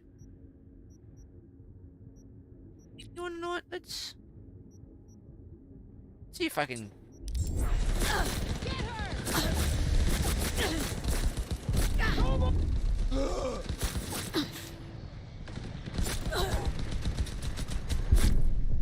See, I'm able to take these guys down faster with other weapons. Yeah, if you're getting my drift here. This has gone from showcase to critique. So I'll actually craft a shot and something appropriate, say, I don't know, my double barrel shotty. Just a base double barrel shotty. Just a Tessera, which I normally use. Which, as you saw there, I can't do it with that. So, no mods on this. Compared to, say, double barrel shotty. Just 2 rounds in it.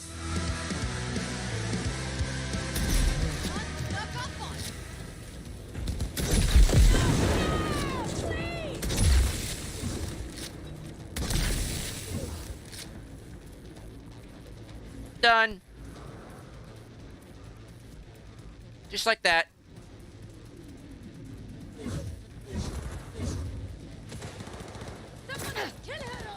And I can just... Quit whining and keep shooting. Feel the rush. Barely stand there. Now's our chance. Gonna hit. Get her. And you never want to stand still during a firefight. You've actually got to lead your target here quite more than you normally would. See, that should have done a ton of damage right there. But he wasn't on fire. See, this is on fire.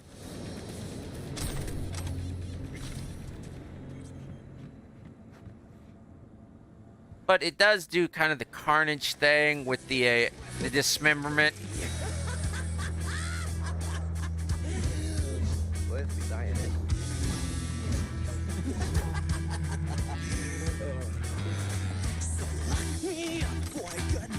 So another comparable would be, I'm still in combat. I'm leaving.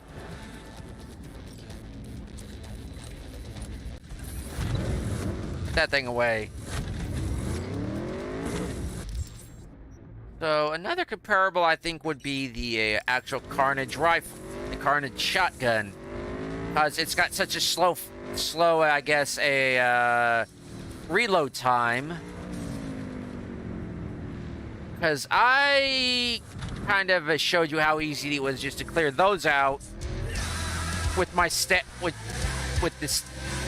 my daily carry, which was the double barrel shotty, and it wasn't even modified to the standards I usually modify it to. So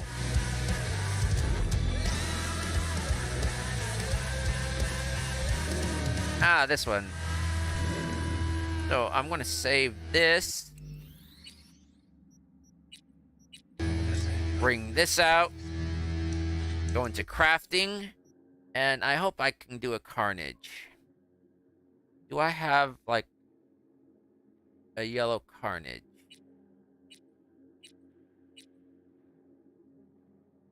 I don't think I have a yellow Carnage. I have this Carnage, which is not comparable, but it gives you an idea.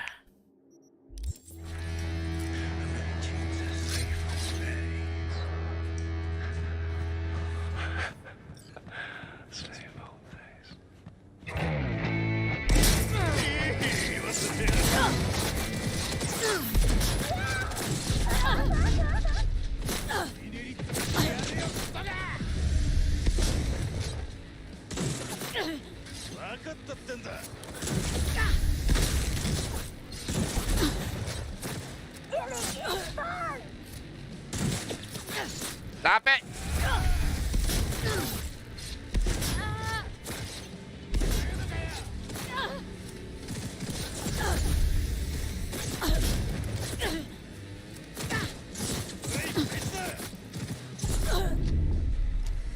Come on.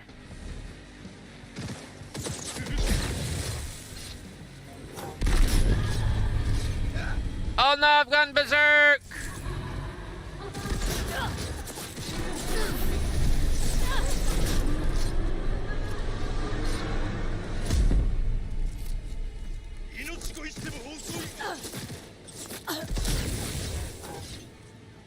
Okay, I did that with the Carnage. The knockback helped. But I would say this, the Carnage, the basic white tier was basically outperforming. Let's reload. The plasma cannon. We'll do it with the plasma cannon.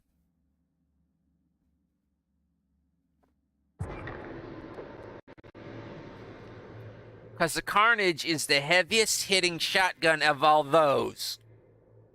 Remember, I'm not this character is at level 60.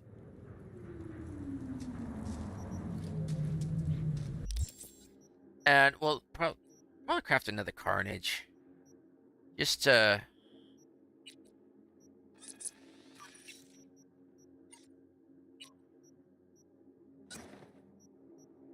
Now, actually, I'll compare. Now, compare. The attack speed is the same. The plasma gun, higher damage. The effective range of the plasma cannon is higher. The weapon handling is higher.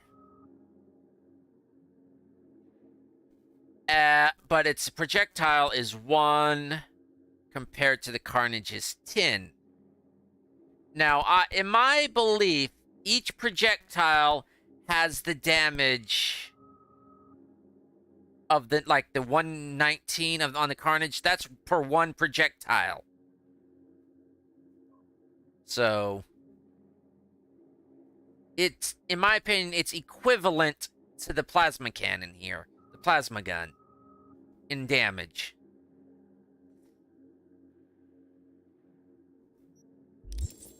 Y'all saw the stats. So we're gonna...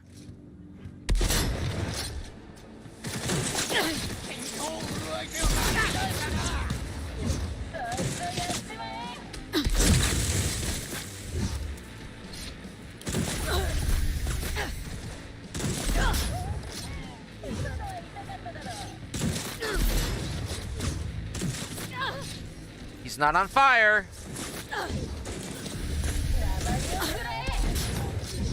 Now he's on fire. I don't understand why each shot's not setting them on fire. I don't have a mod. And that one went wide. I think I actually target him wide. Oops.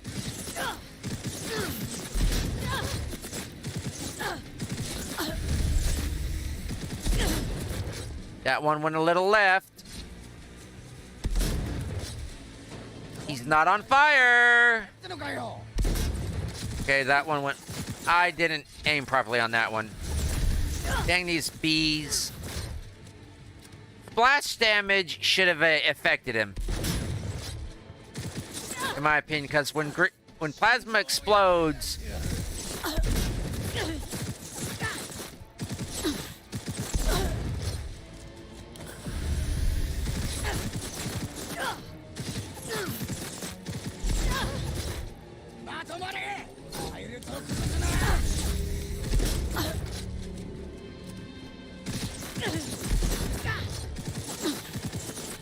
Why aren't you going down?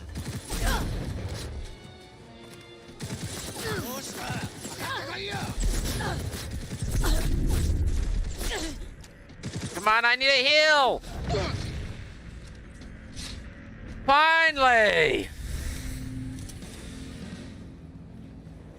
And this dude wasn't even a boss. Let's fight.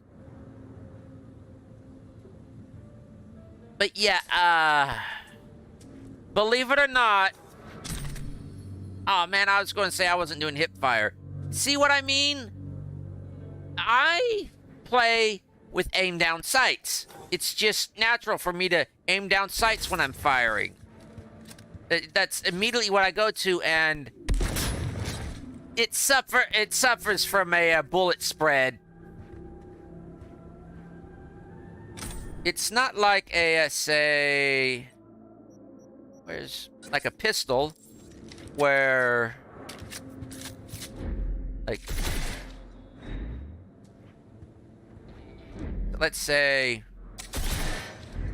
where you shoot is where your crosshairs are is where you shoot.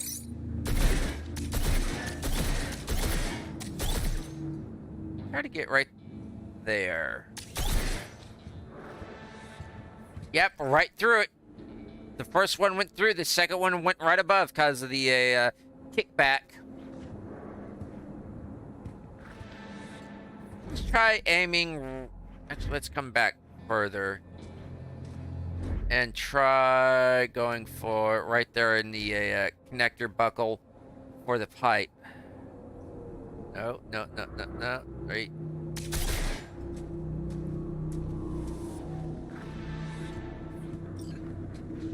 I was aiming right here, but it just went right through there because of the weapon sway. But with the let's come back to about. As you saw, that went all the way over here.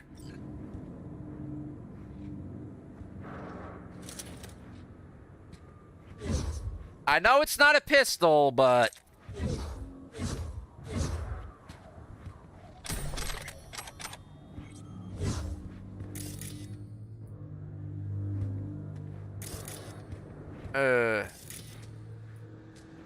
give me your stuff, dude.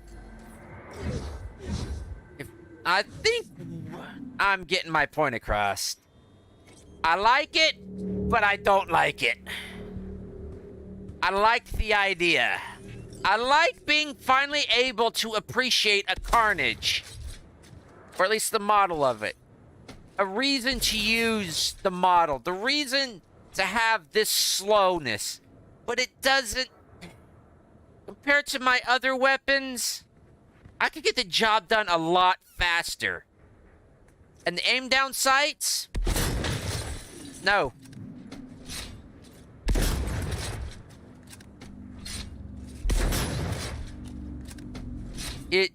There is a whole lot of a bullet spread with aim down sights.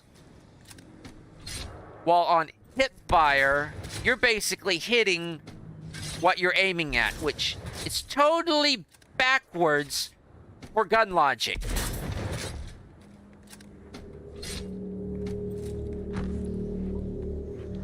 The reload time is another thing. But it is based on a carnage, which you need some detriment if you have a high-powered weapon such as this. You need some drawback to it. So the reload time between each shot, I have come to understand, is the downside of the weapon since my initial critique. Now, the speed of the projectile is another thing entirely. No, I think it needs to be much faster, especially the previews. The previews on the description page showed the projectile moving way much faster than just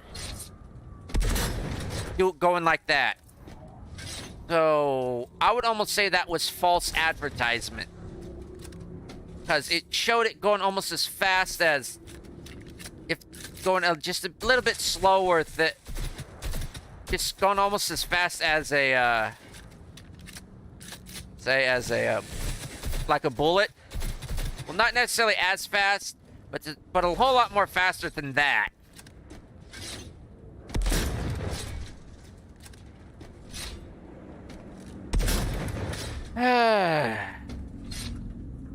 So, I did promise you to install the other one, so I'm going to save this right now. I'm going to save the game. I'm going to quit the game. And we're going to install the options. That optional part. So, we closed out the game, okay? Now we're going to go to our browser. If you close it out, you're going to have to open it back up. Go to the mod page, PS-11A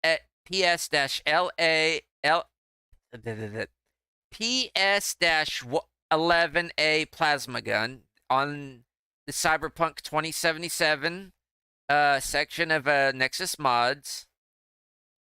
Go to the file section. Come down to optional files. Now for unlock me a slot compatibility, you want to go and hover your mouse cursor over unlock me a slot, bring up the contextual menu, just right here, and for me I'm going to open up a new tab. You can open up in the window, do it however you want. I'm opening up in a new tab. And this new one, this mod, you can read it, I'm not. But this mod allows you to put weapon mods on iconic weapons in Cyberpunk 2077. The base game, without mods, iconics do not allow you to modify them in any way, shape, or form. Let me have a drink of water here. That means no, unless it's like a I don't even remember them being able to put a muzzle on them, like a muzzle brake or a scope. Oh, didn't endorse this. But this mod allows you to put mods on them, which I will get into when we get into the mod. So this does not allow you to download a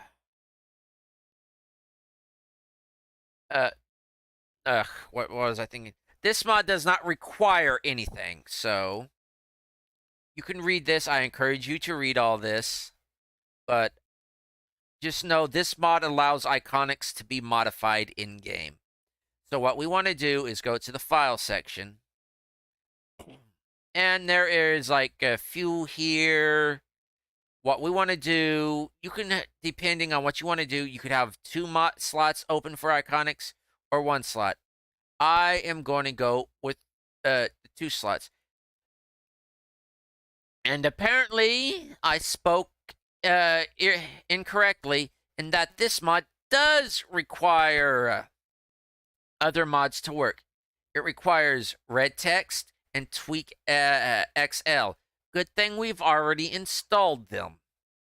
As you see, even you should also read the text that is accompanied by the mod we are downloading. Should always read this as well, because if we had not read that, we would have not known it required red text and a tweak XL. For those using Mod Manager, just click on Mod Manager Download and download it. And it'll go through this. It's enabled. And for me, I don't have a red text and a tweak XL enabled because I don't want them to be enabled with the Vortex. But for you, you should have kept them enabled if you're using a Vortex. For me, do not follow me if you're just going to be using a Vortex. But for me, I'm going to disable. I'm going to minimize that. This goes for either one of these, so feel free. I'm going to use the 2-slot version. So I'm going to manually download, because we're manually downloading. This window will pop up, the save window. Save this file to wherever you want. As long as you remember, you can rename this file to whatever you want as long as you remembered what you named it as. I'm going to save it to the downloads folder. That has been downloaded. I myself am going to minimize, and I am going to go to where I downloaded the file to, which is the downloads folder. And as you can see, it's right here. I don't have to refresh because I came from somewhere else. So I am going to right click and open. You can extract if you want, but I recommend against that because that just adds more, that takes up more space on your hard drive and more files you have to deal with later on. You should see a folder file called R16. We want to drag and drop that into the Cyberpunk 2077 game folder. Just do that. Now, we want to go back to Nexus Mod, so go back to your browser. Close out either the I'm closing out a unlock me a slot tab, but if you had gone there on the same window, just hit back or close out the window. I'm just doing that. Now we want to download the optional file for unlock me a slot compatibility. This requires the Cyber Engine Tweaks mod, which is this here, Cyber Engine Tweaks. Why did it? NPC body tweaks. That I'm going to have to alert. Yeah, Sajax, if you're watching this, you linked CET to CET body NPC body tweaks. So, which one does it call for? I'm assuming you actually meant Cyber Engine tweaks instead of the body tweaks. So yeah, Sajax, if you've gotten this far, yeah, I'm also going to report this after the stream. But what we need for that, don't go here. Do not download this file. Do not follow what I'm doing. Do not do that. Come up here and go Cyber Engine. No. See, and this should exactly pop up. You want this. I believe this is what Sajin wanted. Was referring to. So, you probably need this.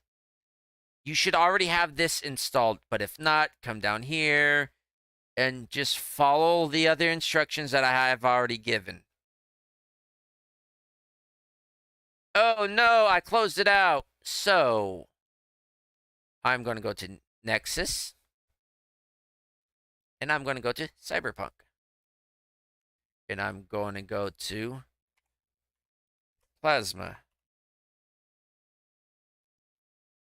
And ta-da! We're back! So anyways, I am going to...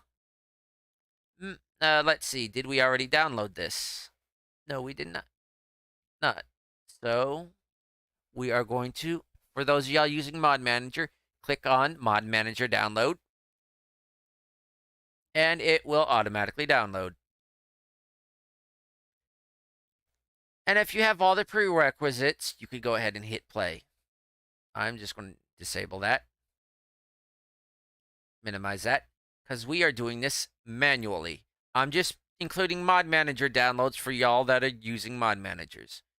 But predominantly, I am going to show you how to manually download. For manual download, click Manual Download. The save window should appear.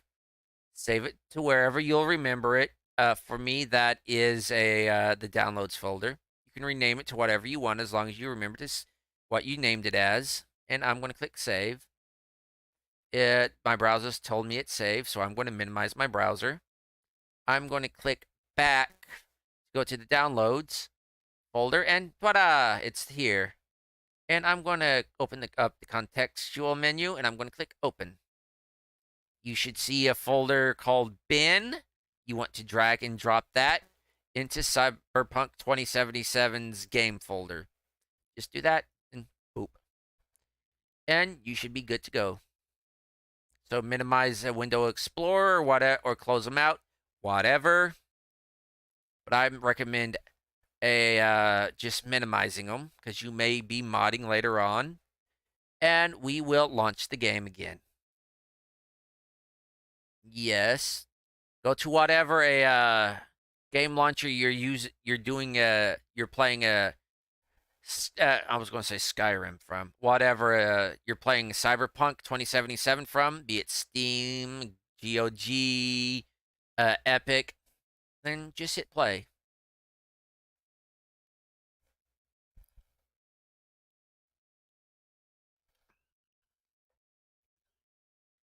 And of course, a red launcher will appear, and just hit play. The installing mods, a red mod thing that'll appear if you have red mods. The red mod DLC, which I hope you do. And you should be good to go if you're following along.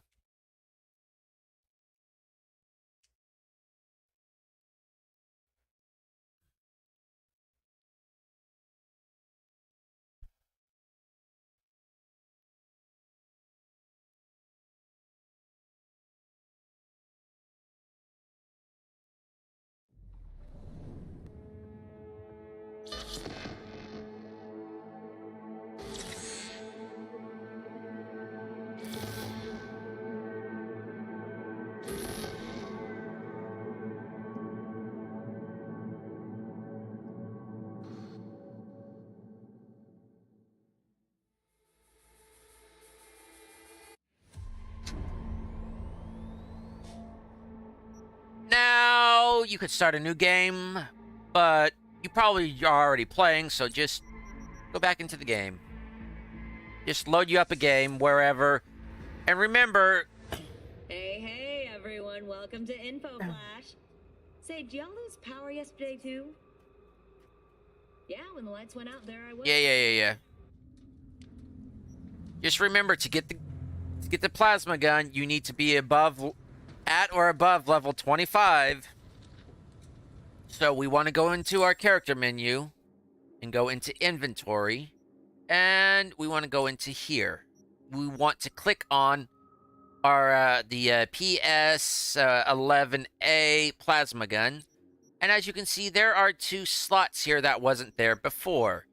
These are mod slots. You can click on them, and as you can see, there are an array of mods here that we couldn't put on there before we installed the optional file along with the other mod. Now, we could have put on packs, the packs mod, to make this mod non-lethal.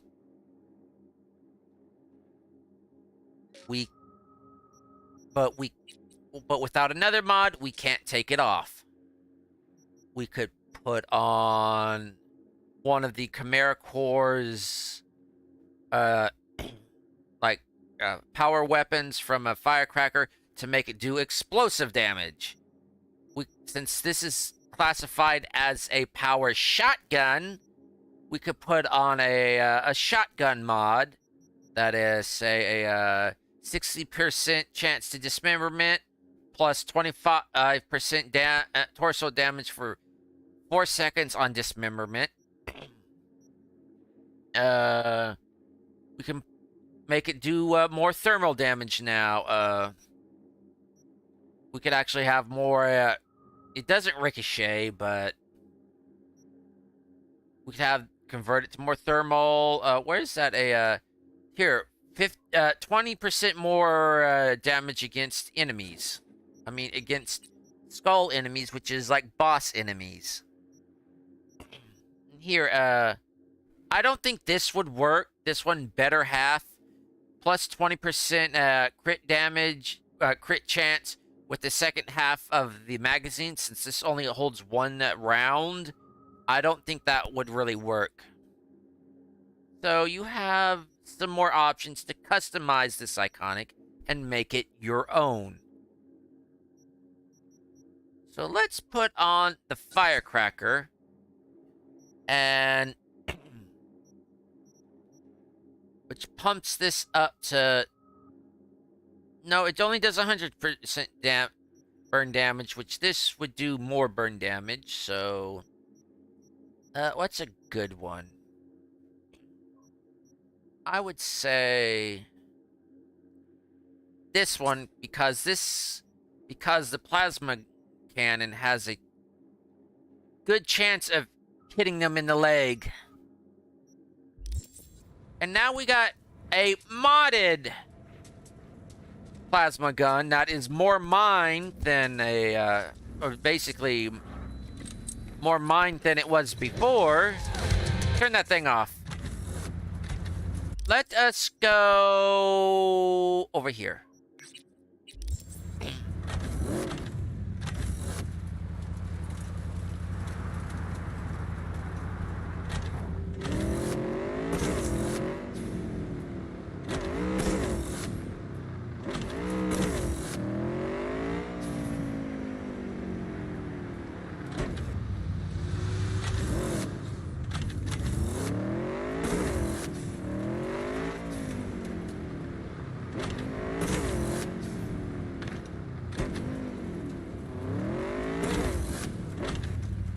Me.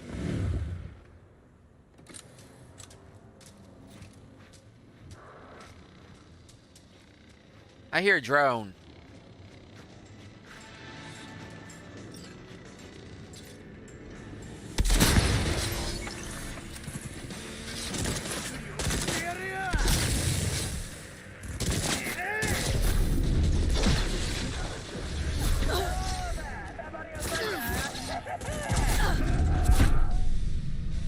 Ah, dang it!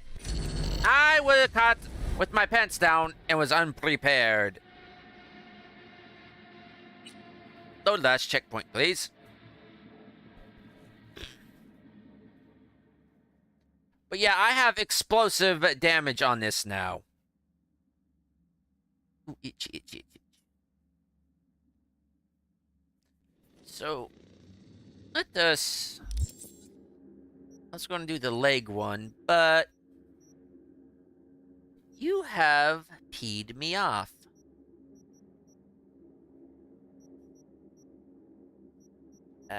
Let's do dismemberment chance, since this is technically a shotgun.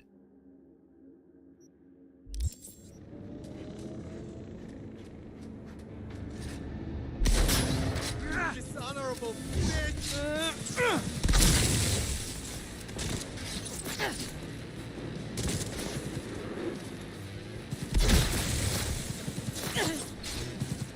Get in the high gear!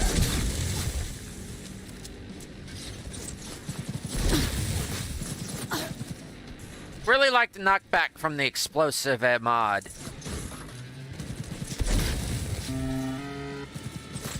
And I could probably...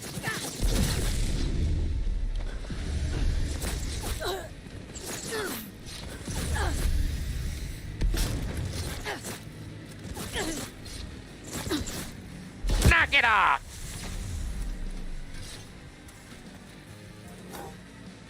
Yeah, that explosive mod really helps.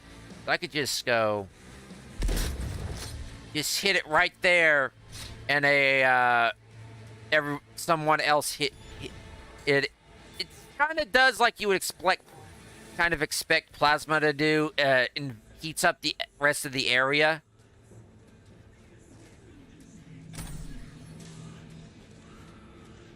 On impact, it just doesn't...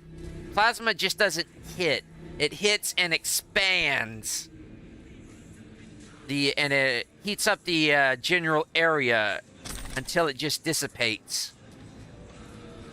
Because it's... yeah, more like that. That entire area should be damaged, not just that one place, and it should always be doing that. Because if I say take the explosive off and just say put packs on, I can always get another one. See that little one right there? That it should be. That's more like lava.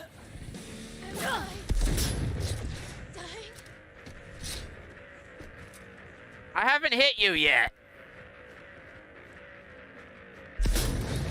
But yeah, kind of that's more lava. How it splashes. Well, okay, that's more. But that impact, the area around the impact should be act more like a grenade when it comes to plasma. Because of its high intensity and the electricity around it.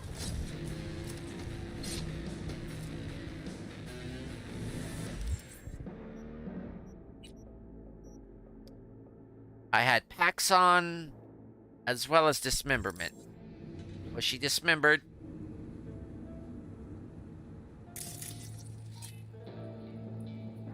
She's not dead. Otherwise, I would have gotten everything for it. Dagnabbit.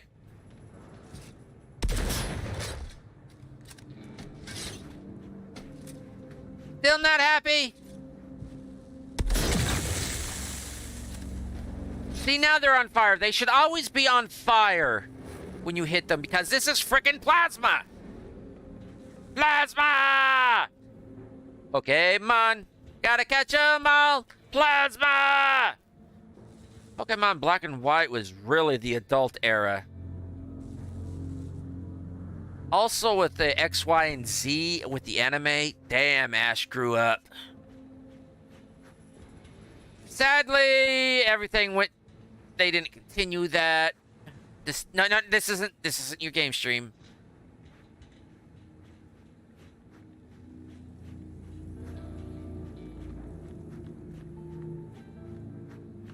If you get what I'm saying, back here, that just kind of more looks like, in my opinion, lava, which it's not exactly an electrified particles.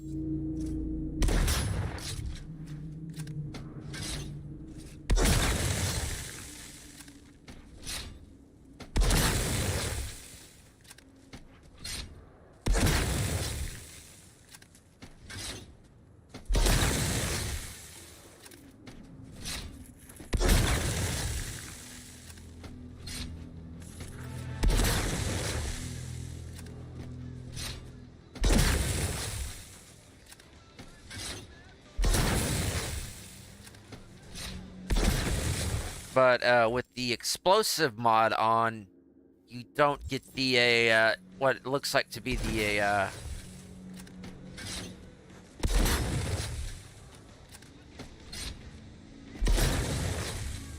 what's it called, the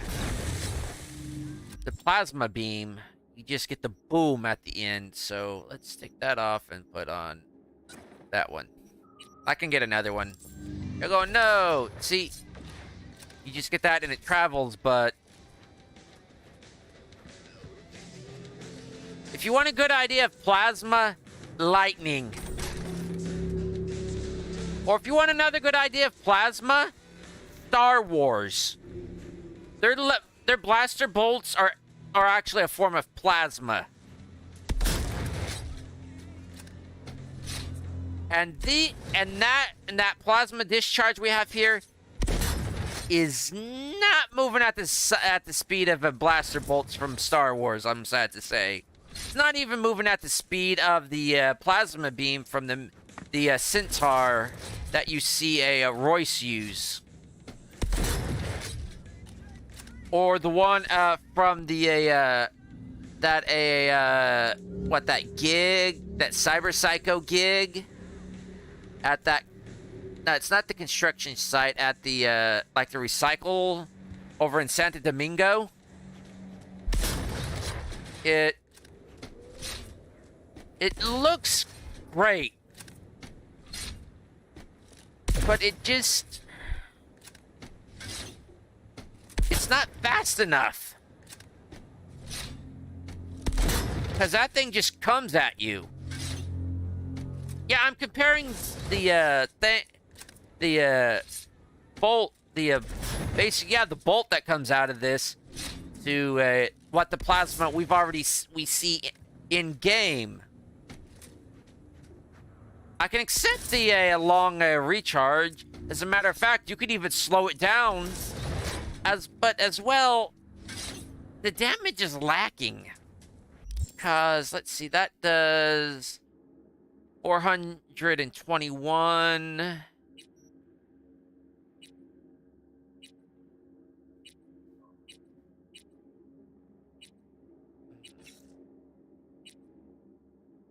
I would say it's on par with a sniper rifle.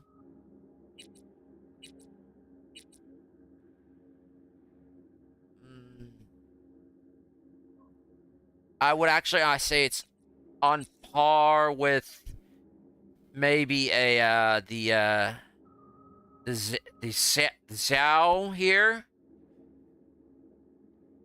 for damage, and because the long reload, double the time, double the damage, slower reload for the plasma gun.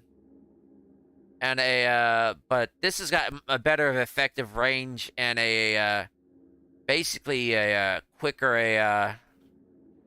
yeah, it's the Iconic is comparable to some of the weapons you see here. You would actually craft yourself.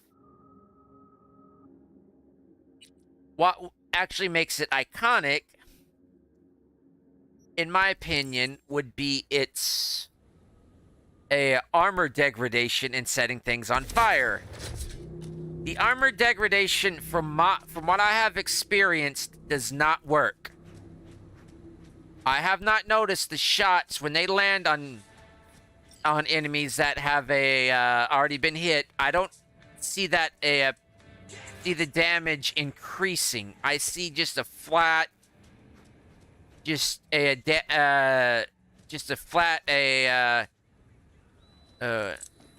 I've seen myself just seeing just dealing flat damage numbers. Just on the bar there. That bar is not moving, like, it's not taking a bigger chunk out of that bar. And I also don't see them being set on fire either. I'm ignoring y'all.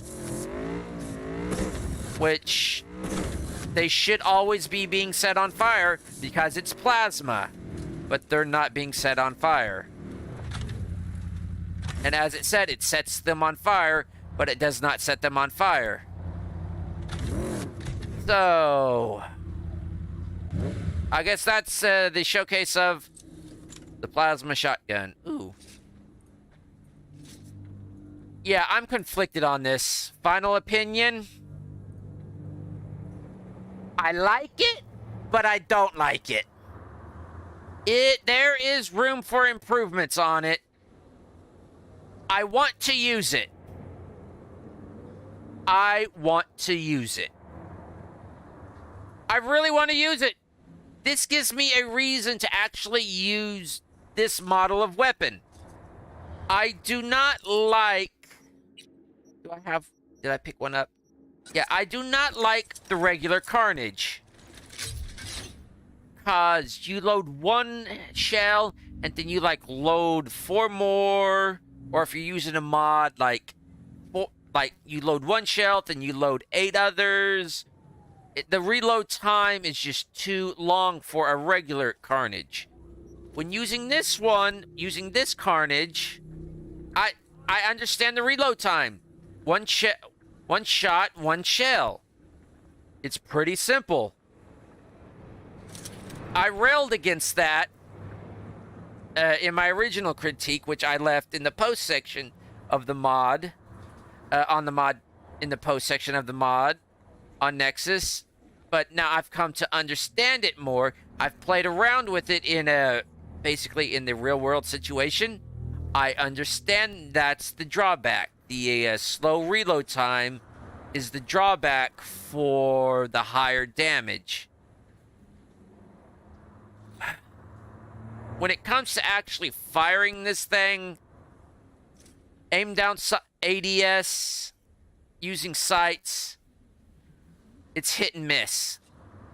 As you saw in the gun range test, it's a crapshoot. Take your chances. As you saw out in the real world environment, here in Night City, it's hit and miss. You would do you'll get the job done quicker. Oh, sorry, officer. Ain't got time for this. Get lost. You would do the job quicker with using another weapon when you're using a iron sights or a scope.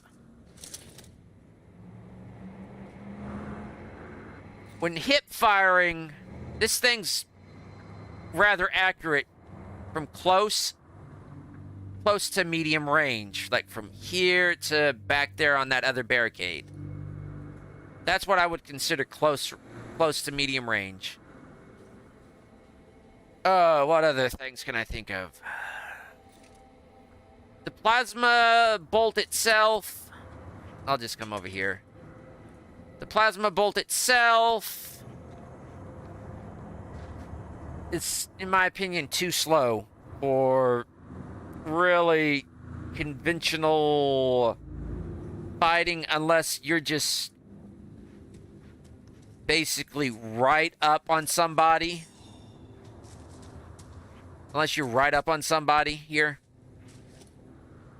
Or anything other than maybe about right here, the bolt is just too slow because firefight is kinetic. You're always moving around. You're dashing.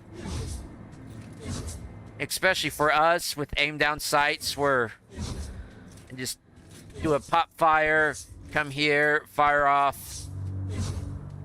Not for people that use hip fire. I can understand it. Pop fire, pop fire. Pop fire. But for us, for aim down sights, we go. Are always. We pot. We're doing this, and we're going. Take a chance to a. Going. But for y'all that use a hip fire, you're probably just going. Just aiming it and going. No. For the weapon itself, it feels like it's not really firing plasma rounds. It doesn't hit like it. It's like it should be hitting plasma. If you get what I'm saying. It doesn't feel like plasma.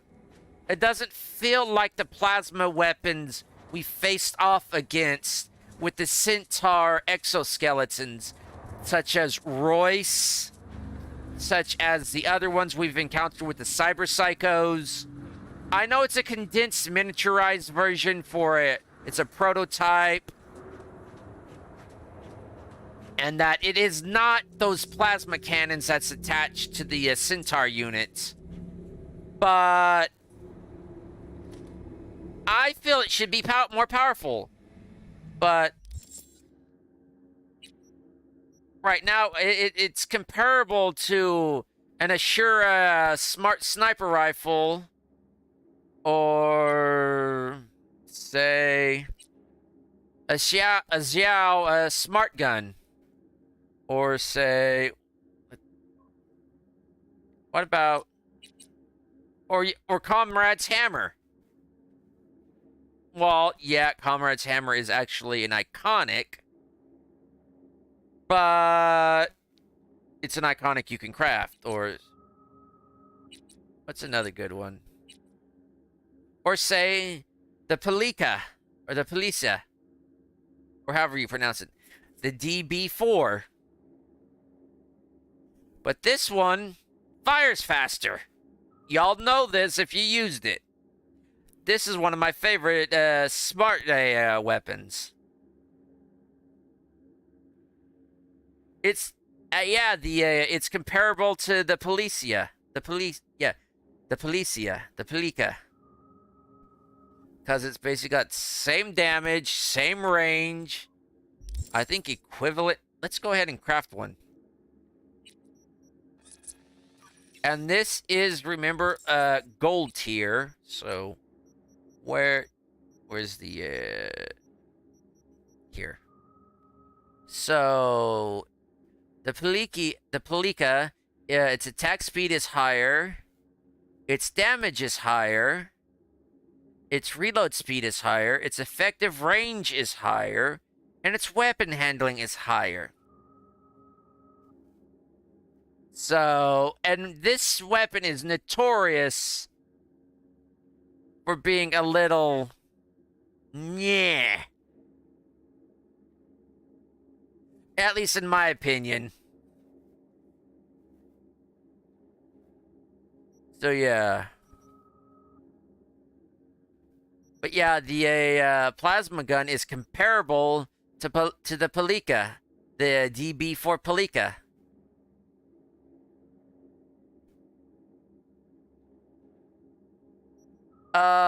What else can I say? The plasma gun's a signature characteristic. Did I touch upon it? The its ability, it's 100% chance to burn, and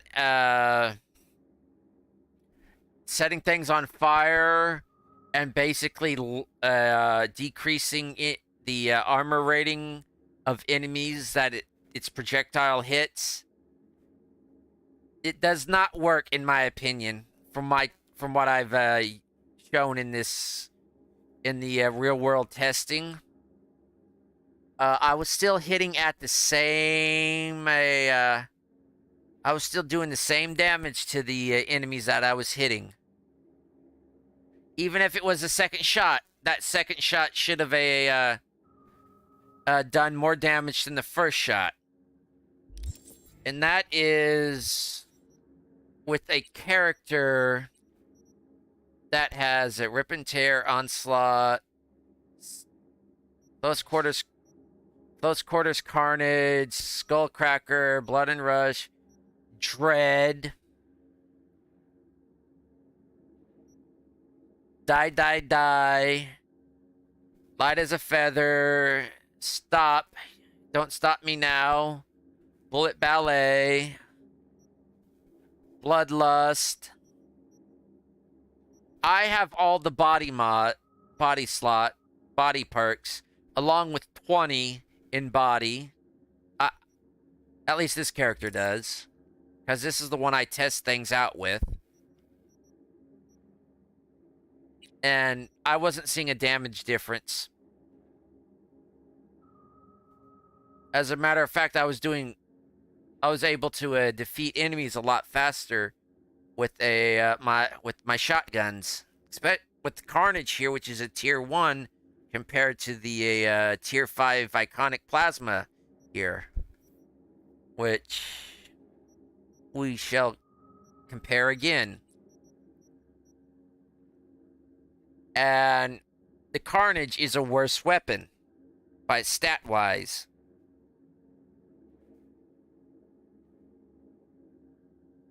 So, yeah. So, absolute final opinion.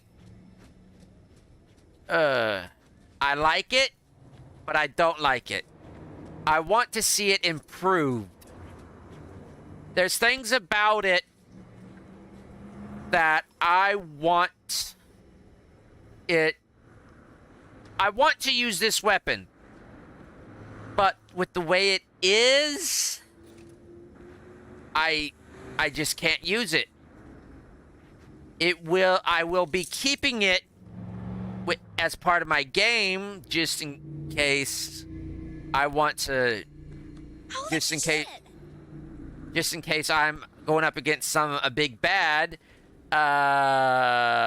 This weapon is most likely best effective against really tough enemies, such as cyber psychos, And it's particularly, in my opinion, Atom Smasher.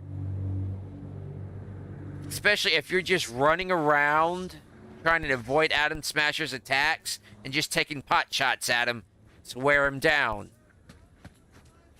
It would be even better if the armor, what I was seeing with the armor, was fixed, where the armor actually dropped on a character, on an NPC that was hit.